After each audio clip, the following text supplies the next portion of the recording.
ਵਾਹਿਗੁਰੂ ਜੀ ਕਾ ਖਾਲਸਾ ਵਾਹਿਗੁਰੂ ਜੀ ਕੀ ਫਤਿਹ। ਵਾਹਿਗੁਰੂ ਜੀ ਕੀ ਸੋ ਸਾਧ ਸੰਗਤ ਲੜੀਵਾਰ ਚੱਲ ਰਿਹਾ ਪ੍ਰੋਗਰਾਮ 1947 ਦਾ ਸੰਤਾਪ।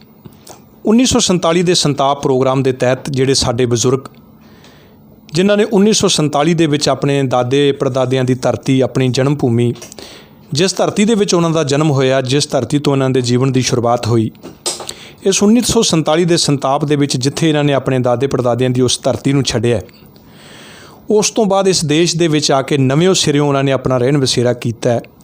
ਸਾਡਿਆਂ ਬਜ਼ੁਰਗਾਂ ਨੇ ਕਿਤਨੀਆਂ ਔਕੜਾਂ ਸਹਾਰੀਆਂ ਨੇ, ਕਿਤਨੀਆਂ ਮਿਹਨਤਾਂ ਕੀਤੀਆਂ ਨੇ। ਲੰਬਾ ਸਮਾਂ ਇਸ ਸੰਘਰਸ਼ ਤੋਂ ਜੂਝਣ ਤੋਂ ਬਾਅਦ ਆਪਣੇ ਬੱਚਿਆਂ ਨੂੰ ਪੜ੍ਹਾ ਲਿਖਾ ਕੇ ਅੱਜ ਫਿਰ ਇੱਕ ਨਵੇਂ ਸਿਰਿਓਂ ਰਹਿਣ ਵਸੇਰਾ ਇਹਨਾਂ ਨੇ ਤਿਆਰ ਕੀਤਾ ਹੈ। ਸੱਚਮੁੱਚ ਸਾਡਿਆਂ ਬਜ਼ੁਰਗਾਂ ਦੀ ਬਹੁਤ ਵੱਡੀ ਸਾਧ ਸੰਗਤ ਕਲਨ ਹੈ। ਇਸੇ ਸੰਬੰਧ ਵਿੱਚ 1947 ਦਾ ਸੰਤਾਪ ਹਟਾ ਚੁੱਕੇ ਬਜ਼ੁਰਗ ਜਿੱਥੇ ਵੀ ਸਾਨੂੰ ਮਿਲਦੇ ਨੇ, ਅਸੀਂ ਉਹਨਾਂ ਦੇ ਕੋਲ ਪਹੁੰਚਦੇ ਹਾਂ। ਆਪ ਜੀ ਨੂੰ ਇਸ ਮਾਧਿਅਮ ਦੇ ਦੁਆਰਾ ਰੂਬਰੂ ਕਰਾਉਣ ਦਾ ਸਾਡਾ ਨਿਮਾਣਾ ਜਿਹਾ ਯਤਨ ਹੈ। ਅੱਜ ਇਸੇ ਹੀ ਪ੍ਰੋਗਰਾਮ ਦੀ ਇਸ ਕੜੀ ਦੇ ਤਹਿਤ ਅਸੀਂ ਪਹੁੰਚੇ ਹਾਂ ਗਿਆਨੀ ਸੁਰਜੀਤ ਸਿੰਘ ਜੀ ਦੇ ਘਰ। ਗਿਆਨੀ ਸੁਰਜੀਤ ਸਿੰਘ ਕਰਕੇ ਜਿਹੜੇ ਆਮ ਸਿੱਖ ਸਮਾਜ ਦੇ ਵਿੱਚ ਜਿੱਥੇ ਉਹ ਇੱਕ ਚੜ੍ਹਦੀ ਕਲਾ ਵਾਲੇ ਕੀਰਤਨੀਏ ਗੁਰੂ ਘਰ ਦੇ ਨਾਲ ਬਹੁਤ ਹੀ ਪਿਆਰ ਨਾਲ ਜੁੜੇ ਹੋਏ ਜਿਹੜੇ ਨੇ, ਜਿੱਥੇ ਉਹਨਾਂ ਦੀ ਇਹ ਸ਼ਖਸੀਅਤ ਦੁਨੀਆ ਦੇ ਸਾਹਮਣੇ, ਉੱਥੇ ਨਾਲ ਹੀ ਨਾਲ ਉਹਨਾਂ ਨੇ ਇਸ ਦੇਸ਼ ਦੀ ਖਾਤਰ ਜਿਹੜੀ ਬੈਲਟ ਫੋਰਸ ਦੇ ਵਿੱਚ ਉਹਨਾਂ ਨੇ ਸੇਵਾਵਾਂ ਦਿੱਤੀਆਂ ਨੇ, ਔਰ ਇਹਨਾਂ ਦੇ ਜੀਵਨ ਦੀ ਸ਼ੁਰੂਆਤ ਕਿੱਥੋਂ ਹੁੰਦੀ ਹੈ, ਇਸ ਸਾਰੀਆਂ ਚੀਜ਼ਾਂ ਦੇ ਉੱਤੇ ਵਿਚਾਰ ਕਰਨ ਲਈ ਆਓ ਭਾਈ ਸਾਹਿਬ ਪਾਸੋਂ ਜਿਹੜੀ ਹੈ ਇਹ ਸਾਰੀ ਜਿਹੜੀ ਹੈ ਵਾਰਤਾ ਅਸੀਂ ਸਰਵਣ ਕਰਦੇ ਹਾਂ। ਸੋ ਭਾਈ ਸਾਹਿਬ ਜੀ, ਵਾਹਿਗੁਰੂ ਜੀ ਕਾ ਖਾਲਸਾ ਵਾਹਿਗੁਰੂ ਜੀ ਕੀ ਫਤਿਹ। ਹੋਰ ਜੀ ਭਾਈ ਸਾਹਿਬ ਸਿਹਤ ਠੀਕ ਦੀ? ਸਿਹਤ ਠੀਕ ਆ, ਚੱਲਦੀ ਹੈ ਚੜ੍ਹਦੀ ਕਲਾ ਇੱਕਦਮ ਵਧੀਆ ਦਿਆ ਵਧੀਆ ਚੰਗੇ ਹਾਂ ਜੀ। ਹਾਂ, ਮੈਂ ਕਿਹਾ ਤੁਸੀਂ ਲੋਕਾਂ ਸੁਣਿਆ ਅੱਜ ਤੱਕ ਖਾਲੀ ਪੰਜਾਬੀ 'ਚ ਹੀ ਹੈ, ਤਾਂ ਅੱਜ ਘਰੇ ਨਹੀਂ ਪੁੰਛੀ ਦੱਸਾਂ ਨਾ ਸੁਣਾਈ ਕੋਈ, ਪਤਾ ਲੱਗਾ ਲੋਕਾਂ ਵੀ ਪੁੰਛੀ ਇਹਦੇ ਆਣੇ ਵੀ। ਦੇਖੋ ਨਾ ਜੀ, ਮਾੜੀਆਂ ਮੋਟੀਆਂ ਤਕਲੀਫਾਂ ਜਿਹੜੀਆਂ ਸਰੀਰ ਹੈ, ਸਰੀਰ ਢੋਦੀਆਂ ਰਹਿੰਦੀਆਂ। ਸਰੀਰ ਜਿਹੜਾ ਨਾ ਪ੍ਰਕਿਰਤੀ ਦਾ ਹਿੱਸਾ, ਅਤੇ ਇਸ ਨੂੰ ਤਕਲੀਫਾਂ ਹੋਣੀਆਂ ਨਹੀਂ ਪ੍ਰਕਿਰਤੀ ਦੇ ਨਾਲ। ਵਾਕਈ ਬਣ ਕਰਕੇ ਅਸੀਂ ਚੜ੍ਹਦੀ ਕਲਾ 'ਚ, ਵਾਹਿਗੁਰੂ ਦੀ ਬਖਸ਼ਿਸ਼ ਹੈ। ਚਲੋ ਜੀ, ਗੱਲ ਇਹ ਹੈ ਕਿ ਆਣ ਤੁਹਾਨੂੰ ਜਿੰਨਾ ਮਨ ਕਰਕੇ ਬੰਦਾ ਸੁਚੇਤ ਹੋਣਾ ਚਾਹੀਦਾ। ਅੱਛਾ ਭਾਵੇਂ ਕਿਹੜਾ ਇਲਾਕਾ, ਕਿਹੜਾ ਸੀ ਆਪਣਾ ਪਿੱਛੇ? ਸਾਡਾ ਇਲਾਕਾ ਸੀ ਅਜੀਰੇ ਤੋਂ 1 ਮੀਲ ਦੂਰ ਸੀ, ਫਗਵਾਟੀ ਪਿੰਡ ਸੀ ਬਹੁਤ ਬੜਾ, ਫਗਵਾਟੀ, ਜਿਸ ਦੇ ਵਿੱਚ ਇੱਕ ਅਰੋਟਾ ਸੀ ਇਲਾਕਾ। ਅੱਛਾ, ਯਾਨੀ ਜਿਸ ਤਰ੍ਹਾਂ ਕਿ ਇਹ ਮੋੜੇ ਸੀ ਨਿੱਕੇ ਨਿੱਕੇ? ਇਹ ਮੋੜੇ ਨਹੀਂ, ਕਾਫੀ ਬੜਾ ਸੀ ਇਲਾਕਾ। ਮੇਰੇ ਖਿਆਲ ਹੈ ਤਹਿਸੀਲ ਪਲੰਦਰੀ ਵਿੱਚ ਅਜੀਰਾ ਬਹੁਤ ਮਸ਼ਹੂਰ ਸੀ। ਆਹੋ, ਅਜੀਰਾ ਬਹੁਤ ਮਸ਼ਹੂਰ ਸੀ। ਅਜੀਰੇ ਦੇ ਨਾਲ ਸਾਡਾ ਪਿੰਡ ਸੀਗਾ ਜਿਹੜਾ ਅਰੋਟਾ ਸੀ, ਅਸਕੇ ਦੇ ਉਹਨੂੰ। ਅੱਛਾ, ਲੇਕਿਨ ਕਾਗਜ਼ਾਂ ਵਿੱਚ ਜਿਹੜਾ ਨਾ ਫਗਵਾਟੀ ਲਿਖਿਆ ਹੋਇਆ, ਫਗਵਾਟੀ। ਅਤੇ ਇਹ ਇੱਕ ਜਿਸ ਤਰ੍ਹਾਂ ਕਿ ਵਾਰਡ ਕਹਿ ਦਿੰਦੇ ਹੋ, ਇਸ ਤਰ੍ਹਾਂ ਦੇ ਸਮਝ ਲਓ।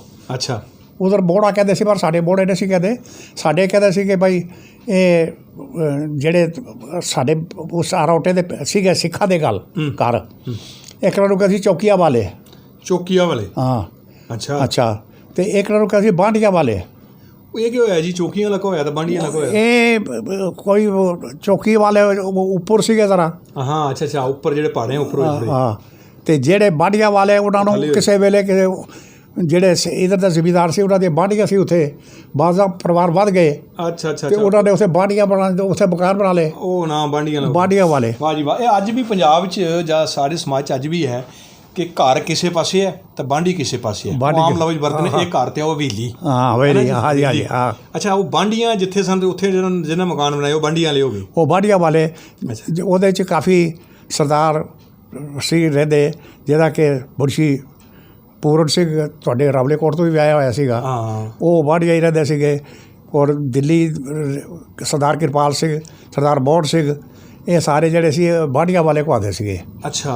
ਅਤੇ ਇਹਨਾਂ ਦੇ ਪਰਿਵਾਰ ਦੇ ਘਰ ਸਰਦਾਰ ਪ੍ਰੀਤਮ ਸਿੰਘ, ਸਰਦਾਰ ਹੀਰਾ ਸਿੰਘ, ਇਸ ਤਰ੍ਹਾਂ ਸਾਰਿਆਂ ਦੇ ਨਾਮ ਮੈਨੂੰ ਬੜਿਆਂ ਦੇ ਨਾਂ 'ਤੇ ਯਾਦ ਹਨ। ਅਤੇ ਉਹ ਸਾਰੇ ਜਿਹੜੇ ਆਦਮੀ ਸੀਗੇ, ਸਾਡਾ ਹੈ ਇਲਾਕਾ ਇੱਕ ਹੀ ਸੀ, ਅੱਧੇ ਕਿਲੋਮੀਟਰ 'ਚ ਹੀ ਹੋਣਾ ਉਹ। ਅੱਛਾ ਅੱਛਾ। ਉਹ ਸਿੱਖਾਂ ਦੇ ਘਰ ਉੱਥੇ ਉਹਨੇ ਕੋਈ 10-15। ਅੱਛਾ। ਅਤੇ ਸਾਡੇ ਅਰੋਟਾ ਜਿਹੜਾ ਸੀ, ਜਿਸ ਨੂੰ ਅਰੋਟਾ ਕਹਿੰਦੇ ਆ, ਇਸ ਨੂੰ ਪਹਾੜੀ ਅਸੀਂ ਕਹਿੰਦੇ, ਅਸੀਂ ਸਾਡੇ ਆਰਮੋਟੇ ਦੇ ਹਾਂ। ਤੁਸੀਂ ਕਿੱਥੋਂ ਦੇ ਆ? ਅਸੀਂ ਆਰਮੋਟੇ ਦੇ ਰਹਿਣ ਵਾਲੇ ਹਾਂ ਜੀ। ਹੁਣ ਵੀ ਜਾਓ, 4 ਨੰਬਰ ਵਾਰਡ 'ਚ ਹੈਗੇ। ਅੱਛਾ ਅੱਛਾ। ਅਤੇ ਉਹ ਕਹਿੰਦੇ ਜੀ ਆਰਮੋਟਿਆਂ ਵਾਲਾ ਫਲਾਣਾ ਸਿੰਘ। ਅੱਛਾ ਅੱਛਾ। ਦੇਖੋ ਜਿਸ ਇਲਾਕੇ 'ਚ ਉਸਦਾ ਨਾਮ, ਫਿਰ ਉਹ ਨਾਂ ਰੱਖਿਆ। ਉਹ ਨਾਂ ਰੱਖਿਆ। ਅਤੇ ਵੈਸੇ ਕਾਗਜ਼ਾਂ 'ਚ ਅਰੋਟਾ। ਅਰੋਟਾ, ਹਾਂਜੀ। ਇਹ ਅਰਮੋਟਾ ਨੇ। ਹਾਂ।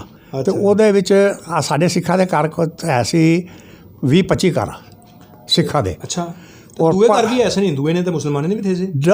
ਸਾਡੇ ਜਿਹੜਾ ਬਾਂਡੀਆਂ ਵਾਲਿਆਂ ਦੇ ਨਾਲ ਸੀਗੇ। ਅੱਛਾ। ਲੇਕਿਨ ਅਰੋਟੇ ਦੇ ਵਿੱਚ ਹਿੰਦੂਆਂ ਦੇ 2-3 ਘਰ ਸੀ ਸਿਰਫ। ਉਹ ਵੀ ਉਹਨਾਂ ਦੇ ਪੁੱਤਰ ਹੈਗੇ ਸਿੱਖ ਸੀਗੇ। ਹੈ ਕੋਈ ਨਾਂ ਸ਼ਾਇਦ ਚੇਤੇ ਕਿਸੇ ਦਾ? ਹਾਂ, ਸਾਰੇ ਮੇਰੇ ਪੂਰੇ ਮਹੱਲੇ ਦਾ ਨਾਂ ਯਾਦ ਹੈ। ਅੱਛਾ, ਲਓ ਨਾਂ ਜੀ ਕੀ? ਸਭ ਤੋਂ ਪਹਿਲਾਂ ਸਾਡਾ ਘਰ ਸੀ, ਸਾਡੇ ਪਿਤਾ ਜੀ ਦਾ ਨਾਂ ਸੀ ਭਾਈ ਖਜ਼ਾਨ ਸਿੰਘ। ਭਾਈ ਖਜ਼ਾਨ ਸਿੰਘ। ਤੇ ਤੁਹਾਡੇ ਦਾਦਾ ਜੀ ਦਾ ਕੀ ਨਾਂ ਸੀ? ਮੇਰੇ ਦਾਦਾ ਜੀ ਦਾ ਨਾਮ ਸੀ ਭਾਈ ਗੋਪਾਲ ਸਿੰਘ। ਤੇ ਪੜਦਾਦਾ? ਪੜਦਾਦਾ ਸੀ ਭਾਈ ਬੋਰ ਸਿੰਘ। ਅੱਛਾ, ਜਿਹੜਾ ਭਾਈ ਬੋਰ ਸਿੰਘ ਸੀ ਉਸ ਤੋਂ ਪਹਿਲਾਂ ਜਿਹੜਾ ਸਾਡਾ ਸੀ ਡੱਕਰ ਦਾਦਾ ਜੀ ਅੱਗੇ ਜਿਹੜਾ ਪਿੱਛੇ ਹੋ ਗਿਆ, ਉਹਦਾ ਨਾਂ ਸੀ ਗੁਰ ਸਹਾਏ। ਨਾਂ ਸਿੰਘ ਸੀ ਤਾਂ ਨਾਂ। ਅੱਛਾ, ਗੁਰ ਸਹਾਏ ਤੋਂ ਤੁਹਾਡੇ ਕਾਗਜ਼ਾਂ 'ਚ ਹੈ। ਉਹ ਗੁਰੂ ਨਾਨਕ ਦੇ ਸਿੱਖ ਸੀਗੇ। ਅੱਛਾ। ਤੇ ਗੁਰੂ ਨਾਨਕ ਦੀ ਸਿੱਖੀ ਤੋਂ ਬਾਅਦ ਗੁਰੂ ਗੋਬਿੰਦ ਸਿੰਘ ਦੇ ਵੇਲੇ ਭਾਈ ਬੋਰ ਸਿੰਘ ਹੋਏ ਸਾਡੇ ਦਾਦਾ ਜੀ। ਬੜੇ ਇਹ 3 ਭਰਾ ਸੀ। ਅੱਛਾ। ਇੱਕ ਸੀ ਭਾਈ ਬੋਤਾ ਸਿੰਘ। ਅੱਛਾ। ਦੂਆ ਸੀ ਭਾਈ ਧਾਨਾ ਸਿੰਘ। ਤੇ ਸਭ ਤੋਂ ਵੱਡੇ ਸਾਡੇ ਦਾਦਾ ਜੀ ਪੜਦਾਦਾ ਜੀ ਸੀਗੇ ਭਾਈ ਬੋਰ ਸਿੰਘ। ਇਹ ਬੜੇ ਇੰਟੈਲੀਜੈਂਟ ਸੀ ਤੇ ਮਹਾਰਾਜਾ ਮੋਤੀ ਸਿੰਘ ਪੁਰਸ਼ਵਾਲ ਤੋਂ ਉਹਨਾਂ ਨੂੰ ਸੰਨਤਾ ਮਿਲੀ ਹੋਈ ਸੀ, ਸਫੈਦ ਕੋਸ਼ ਦਾ ਦਰਜਾ ਦਿੱਤਾ ਹੋਇਆ ਸੀ। ਅੱਛਾ। ਉਸ ਵੇਲੇ ਜਿਸ ਸਰਪੰਚ ਜਾਂ ਕੋਈ ਕਹਿੰਦੇ ਸਫੈਦ ਕੋਸ਼ ਕਹਿੰਦੇ ਹੋ ਸੀ, ਸਮਝੋ ਰੈਂਕ ਦਿੱਤਾ ਸੀ ਸਫੈਦ ਕੋਸ਼। ਅੱਛਾ। ਤੇ ਇਹਨਾਂ ਨੇ ਫਿਰ ਜਾ ਕੇ ਤੇ ਸਭ ਤੋਂ ਪਹਿਲਾਂ ਉੱਥੇ ਆਪਣੇ ਜ਼ਮੀਨ ਵਿੱਚ ਅਲੱਗ ਘਰ ਤੋਂ ਅਲੱਗ ਬਿਲਡਿੰਗ ਬਣਾਈ, ਮਹਾਰਾਜ ਸਾਹਿਬ ਦਾ ਸਰੂਪ ਲਿਆਂਦੇ। ਅੱਛਾ। ਉੱਥੇ ਪਾਠਸ਼ਾਲਾ ਖੋਲ੍ਹੀ ਆ। ਜੀ ਉਸ ਲਈ ਜਿਹੜਾ ਸਰੂਪ ਆਉਂਦੇ ਸੀ ਉਹ ਕਿੱਥੋਂ? ਦਰਬਾਰ ਸਾਹਿਬ ਆਉਂਦੇ ਸੀ ਨਾ, ਉਹ ਦਰਬਾਰ ਸਾਹਿਬ ਹੀ ਲਿਆਉਂਦੇ ਜਾਂ ਲਾਹੌਰੋਂ, ਕਿਉਂਕਿ ਇੱਕ ਸਰੂਪ ਸਾਡੇ ਦੇ ਉੱਤੇ ਲਿਖਿਆ ਹੋਇਆ ਸੀ ਸਰਦਾਰ ਗੁਲਾਬ ਸਿੰਘ ਐਂਡ ਸੰਡਰਜ਼ ਲਾਹੌਰ। ਨਹੀਂ, ਉਹ ਸਰੂਪ ਕਿਹੜੇ ਸਨ ਉਸ ਵਕਤ? ਹੱਥ ਲਿਖਤ ਜਾਂ? ਨਾ, ਸਾਡੇ ਘਰ ਹੀ 2 ਸਰੂਪ ਸੀਗੇ। ਇੱਕ ਸੀ ਹੱਥ ਲਿਖਤ, ਇੱਕ ਨੂੰ ਕਹਿੰਦੇ ਸੀ ਪੱਥਰ ਦਾ ਛਾਪਾ। ਅੱਛਾ, ਉਹ ਪ੍ਰੈਸ ਸੀ ਉਸ ਵੇਲੇ? ਪੱਥਰ ਦਾ ਛਾਪਾ ਉਹ ਸੀ ਗੁਲਾਬ ਸਿੰਘ ਐਂਡ ਸੰਡਰਜ਼ ਲਾਹੌਰ। ਅੱਛਾ, ਇਹਦਾ ਮਤਲਬ ਲਾਹੌਰ ਸਰੂਪ ਛਪਦਾ ਰਿਹਾ ਉਦੋਂ? ਹਾਂ, ਮੈਂ ਤੁਹਾਨੂੰ ਦੱਸਾਂ ਸਾਡੇ ਸਰੂਪ ਵੀ ਬਹੁਤ ਸਰੂਪ ਸੀ ਕਿ ਪਿੰਡ 'ਚ ਉਹ ਇਹਨਾਂ ਘਰਾਂ 'ਚ। ਅੱਛਾ। ਪਿਤਾ ਜੀ ਨੇ ਫਿਰ ਉੱਥੇ ਜਿਹੜੇ ਪਾਠਸ਼ਾਲਾ ਖੋਲ੍ਹੀ ਅਤੇ ਪਾਠਸ਼ਾਲਾ ਵਿੱਚ ਮੰਗਲ ਸਿੰਘ ਸਾਹਿਬ ਇਹ ਸਾਡੇ ਉਸ ਭਾਈ ਬੋਰ ਸਿੰਘ ਪਾਸੋਂ ਪੜ੍ਹੇ। ਅੱਛਾ, ਮੰਗਲ ਸਿੰਘ ਸਾਹਿਬ ਉਹਨਾਂ ਕੋਲੋਂ ਪੜ੍ਹੇ। ਅੱਛਾ। ਉਹਨਾਂ ਕੋਲੋਂ ਜਿਹੜੀ ਸ਼ੁਰੂ ਦੀ ਵਿੱਦਿਆ ਪੰਜਾਬੀ ਉਸ ਵੇਲੇ ਪੜ੍ਹਾਈ ਦਾ ਤਰੀਕਾ ਇਹ ਸੀਗਾ ਕਿ 35 ਅੱਖਰ ਸਿੱਖ ਲਓ, ਪੁੱਠੇ ਸਿੱਧੇ ਜਿੱਦਾਂ ਅਸੀਂ ਬੋਲੀਏ ਲਿਖ ਲਓ। ਫਿਰ ਮੁਹਾਰਨੀ ਪਰ ਜ਼ੋਰ ਦਿੰਦੇ ਸਨ। ਮੁਹਾਰਨੀ ਇੰਨੇ ਜ਼ੋਰ ਦਿੰਦੇ ਸੀ ਕਿ ਮੁਹਾਰਨੀ ਪਿਤਾ ਜੀ ਨੇ ਮੈਂ ਇੱਦਾਂ ਹੀ ਪੜ੍ਹ ਕੇ ਗਿਆ, ਨਹੀਂ ਸਭ ਕੁਝ ਕੀਤਾ, ਲੇਕਿਨ ਮੈਨੂੰ ਕੋਈ ਦਿੱਕਤ ਨਹੀਂ ਪੇਸ਼ ਆਈ। ਦੇਖੋ, ਮੁਹਾਰਨੀ ਚੀਜ਼ ਇੱਕ ਐਸੀ ਹੈ ਕਿ ਜਦੋਂ ਤੱਕ ਮੁਹਾਰਨੀ ਤੁਹਾਨੂੰ ਨਹੀਂ ਆ ਸਕਦੀ, ਤੁਹਾਨੂੰ ਪਾਠ ਕਰ ਹੀ ਨਹੀਂ ਸਕਦਾ। ਪਾਠ ਨਹੀਂ, ਕਿਉਂਕਿ ਅੱਖਰ ਹੀ ਬੋਲਣਾ ਨਹੀਂ ਆਏਗਾ। ਪਾਠ ਕਰ ਹੀ ਨਹੀਂ ਸਕਦਾ। ਪੂਰੀ ਲਾਈਨ 'ਚ ਕੱਕਾ ਬੋਲਣਾ ਹੈ, ਜੀਭ ਤੁਹਾਡੀ ਸਾਰੀਆਂ ਕੱਕਾ ਖੱਖਾ ਜੀਭ ਅੰਦਰ ਨੂੰ ਘੁਸ ਬਿਲਕੁਲ। ਅਸੀਂ ਫੱਪਾ ਬੋਲ ਜੁੜਨਗੇ। ਗੰਗਾ ਆਦੇ ਤੱਕ ਮੈਨੂੰ ਪੁੱਛਦਾ ਰਹੇ ਇਹਦਾ ਕੀ ਉਚਾਰਨ ਹੈ। ਹਾਂ। ਦੇਖੋ, ਮੈਂ ਕਿਹਾ ਕਿ ਇਹ ਜਿਹੜਾ ਹੈ ਨਾ ਇਸੇ ਤਰ੍ਹਾਂ ਸਾਨੂੰ ਸਿਖਾਇਆ ਇੱਦਾਂ ਗਿਆ ਕਿ ਜਿੱਦਾਂ ਅਸੀਂ ਸਾਰੇ ਬੜੇ ਸੁਣੀਏ ਸਿੱਧ ਪੀਰ ਸੁਣਾ ਸੁਣੀਏ ਸੋੜਿਆ ਆਣਾ ਨੇ ਨਾਲ ਹੈ ਸੋੜਿਆ। ਇਹ ਫਿਰ ਤੁਸੀਂ ਜਿਹੜੇ ਨੱਕ ਦੀ ਵਰਤੋਂ ਕਰੋਗੇ ਵਰਡ ਬੋਲੋਗੇ, ਇਹ ਮੁਹਾਰਨੀ ਵਿੱਚ ਹੈ। ਮੁਹਾਰਨੀ 'ਚ ਇਹ ਚੀਜ਼ਾਂ ਦੇਖੋ, ਹੁਣ ਤੁਸੀਂ ਪੱਪਾ ਫੱਫਾ ਬੋਲਦੇ ਆ, ਸਾਰੀਆਂ ਲਾਈਨਾਂ ਤੁਹਾਡੇ ਬੁੱਲ ਜੁੜਦੇ ਨੇ। ਪੱਪਾ ਫੱਫਾ ਬੱਬਾ ਪੱਬ ਬੁੱਲ ਜੁੜਨਗੇ। ਇਸ ਤਰ੍ਹਾਂ ਤੁਸੀਂ ਕੱਕਾ ਬੋਲੋਗੇ, ਜਵਾਨ ਅੰਦਰ ਟਰਨ ਹੁੰਦੀ ਹੈ। ਕੱਕਾ ਖੱਖਾ ਗੱਗ ਜਵਾਨ ਅੰਦਰ ਟਰਨ ਹੁੰਦੀ ਹੈ। ਮੁਹਾਰਨੀ ਬਾ ਕਮਾਲ ਹੈ, ਪਰ ਅੱਜ ਮੁਹਾਰਨੀ ਦੀ ਵਰਤੋਂ ਤਾਂ ਹੋਈ ਨਹੀਂ ਰਹੀ। ਚਲੋ, ਪਰ ਜਿਹਨਾਂ ਬਜ਼ੁਰਗਾਂ ਨੇ ਕੀਤੀ ਤੇ ਉਹਨਾਂ ਕੋਲੋਂ ਪੜ੍ਹਾਈ ਜਪਜੀ ਸਾਹਿਬ ਪੂਰਾ ਉਹਨਾਂ ਨੇ ਕੱਟ ਕਰਾਇਆ ਉਹਨਾਂ ਨੂੰ ਜ਼ਮਾਨੇ। ਔਰ ਮੇਰੇ ਪਿਤਾ ਜੀ ਦੱਸਿਆ ਸੀ, ਉਹ ਪਿਤਾ ਜੀ ਵੀ ਇਹੀ ਕਰਦੇ ਸੀ, ਆਪਣੇ ਦਾਦੇ ਦੇ ਅਨੁਸਾਰਾਂ ਦੇ ਚੱਲਦੇ ਸੀਗੇ ਕਿ ਤੁਸੀਂ ਗੁਰਬਾਣੀ ਪਾਠ ਕਰੋ, ਮੈਂ ਲਿਖਾਂ। ਦੁਆ ਦੇ ਸਪੈਲਿੰਗ ਰਲਣੇ ਚਾਹੀਦੇ ਨੇ। ਤੁਸੀਂ ਜੋ ਬੋਲਿਆ ਤਾਂ ਉਹ ਲਿਖਿਆ ਗਿਆ। ਉਹ ਸੁਣਦੇ ਸੀ ਕਿ ਤੇ ਲਿਖਣ ਵਾਲੇ ਨੇ ਗਲਤੀ ਕੀਤੀ ਹੈ, ਉਹਨੇ ਠੀਕ ਬੋਲਿਆ। ਅਤੇ ਜੇ ਲਿਖਣ ਵਾਲੇ ਨੇ ਉਸ ਨੂੰ ਕਹਿੰਦੇ ਸੀ ਜਿਹੜੀ ਤੁਸੀਂ ਕਹੋਗੇ ਨਾ ਬੋਲੋਗੇ ਉਹੀ ਲਿਖਣੀ, ਆਪਣੇ ਕੋਲੋਂ ਨਹੀਂ ਸ਼ੁੱਧ ਕਰਕੇ ਲਿਖਣੀ। ਨਹੀਂ ਪਾਪਾ, ਇਹ ਗੱਲ ਸੁਣ, ਇਹ ਸਾਡੇ ਬਜ਼ੁਰਗ ਕਿੱਥੋਂ ਪੜ੍ਹ ਕੇ ਆਏ, ਕਿੱਥੋਂ ਇੰਨੀ ਵਿੱਦਿਆ? ਦੇਖੋ ਉਸ ਸਮੇਂ ਇੰਨੀਆਂ ਦਿੱਕਤਾਂ। ਦੇਖੋ, ਮੈਂ ਬਾਜ਼ਾ ਪੰਜਾਬ ਵਿੱਚ ਹੀ ਰਿਹਾ। ਸਾਡੇ ਜਿਹੜੇ ਸਾਡੀ ਉਮਰ ਜਿਸ ਵੇਲੇ ਲਾਸਟ ਵੇਲੇ 38,000 ਸਿੱਖ ਸੀਗੇ J&K 'ਚ। ਅੱਛਾ, ਉਸ ਵਕਤ? ਹਾਂ, 38,000 ਸਿੱਖ। ਅਤੇ ਉਹ 38,000 ਸੀ, ਉਹ ਸਾਰੇ ਜਿਹੜੇ ਸੀ ਹਿੰਦੂਆਂ ਤੋਂ ਬਣੇ ਹੋਏ ਸੀ। ਬਿਲਕੁਲ, ਬ੍ਰਾਹਮਣਾਂ ਤੋਂ। ਹਿੰਦੂਆਂ ਤੋਂ ਨਹੀਂ, ਬ੍ਰਾਹਮਣਾਂ ਤੋਂ। ਬ੍ਰਾਹਮਣ ਸੀ ਉੱਚੀ ਕਾਸਟ ਦੇ ਜੀ। ਉਹ ਪੜ੍ਹਦੇ ਸਨ ਸ਼ੁਰੂ ਤੋਂ? ਅੱਛਾ, ਉਹ ਸ਼ੁਰੂ ਤੋਂ ਹੀ ਵਿਦਵਾਨ ਸੀਗੇ। ਇਹ ਤਾਂ ਸਾਰੇ ਹਿੰਦੁਸਤਾਨ ਵਾਲਿਆਂ ਨੇ ਕਬੂਲ ਕੀਤਾ ਹੈ, ਤਾਂ ਹੀ ਉਹਨੇ ਤਬਲੀਗ ਕੀਤੀ, ਸ੍ਰੀਨਗਰ ਤੋਂ ਸ਼ੁਰੂ ਕੀਤੀ। ਹਾਂ, ਅਤੇ ਉਹ ਇੰਨੇ ਪੜ੍ਹੇ ਸੀ। ਮੈਂ ਬਾਜ਼ਾ ਪੰਜਾਬ ਵਿੱਚ ਰਿਹਾ। ਸਾਡੇ ਹੁਣ ਤੁਸੀਂ ਜ਼ਿਕਰ ਕੀਤਾ ਹੈ ਕਿ ਇਹ ਉਹਨਾਂ ਦੇ ਇੱਕ ਕਿਸਮ ਦਾ ਗਾਡ ਗਿਫਟ ਸਮਝ ਲਓ ਕਿ ਉਹਨਾਂ ਨੂੰ ਪੜ੍ਹਾਈ ਦਾ ਸ਼ੌਕ ਸੀ। ਅੱਛਾ, ਇਹ ਨਹੀਂ ਕਿ ਪੰਜਾਬੀ, ਫਾਰਸੀ, ਹਿੰਦੀ, ਉਰਦੂ ਤਾਂ ਆਮ ਸੀ ਨਾ, ਉਰਦੂ ਤਾਂ ਆਪ ਪੜ੍ਹਦੇ ਸੀ, ਆਮ ਲੈਂਗੁਏਜ। ਹਾਂ, ਔਰ ਉਸ ਵੇਲੇ ਇਹ ਸਾਡੇ ਦਾਦਾ ਜੀ ਕੋਲ ਤੁਸੀਂ ਜਿਹੜਾ ਪ੍ਰਸ਼ਨ ਕੀਤਾ ਸੀ ਬੋਰ ਸਿੰਘ ਸਾਹਿਬ ਨੇ, ਉਸ ਤੋਂ ਬਾਅਦ ਫਿਰ ਅਕਾਲੀ ਸਾਹਿਬ ਐਡਾ ਮੋਹਰ ਸਿੰਘ ਸਾਹਿਬ ਦਾ ਨਾਂ ਆਇਆ, ਬੰਗਲ ਸਿੰਘ ਸਾਹਿਬ। ਮੋਹਰ ਸਿੰਘ ਸਾਹਿਬ ਵੀ ਮੇਰੇ ਪਿਤਾ ਜੀ ਦੇ ਦੋਸਤ ਸੀਗੇ। ਅੱਛਾ। ਅਤੇ ਇਹ ਮੁਖਤਿਆਰ ਆਪ ਸੀਗੇ ਡੇਰਾ ਡਗਾਲੀ ਸਾਹਿਬ ਦੇ, ਅਤੇ ਇਹਨਾਂ ਤੋਂ ਪੁੱਛ ਕੇ ਹੀ ਸਾਰੀਆਂ ਗੱਲਾਂ ਪਤਾ ਹੁੰਦੀਆਂ ਸੀ। ਅਤੇ ਉਹਨਾਂ ਦਾ ਮੋਹਰ ਸਿੰਘ ਦਾ ਇਹਨਾਂ ਦਾ ਗੁਰਭਾਈ ਸੀ ਸਮਝ ਲਓ ਪਿਤਾ ਜੀ।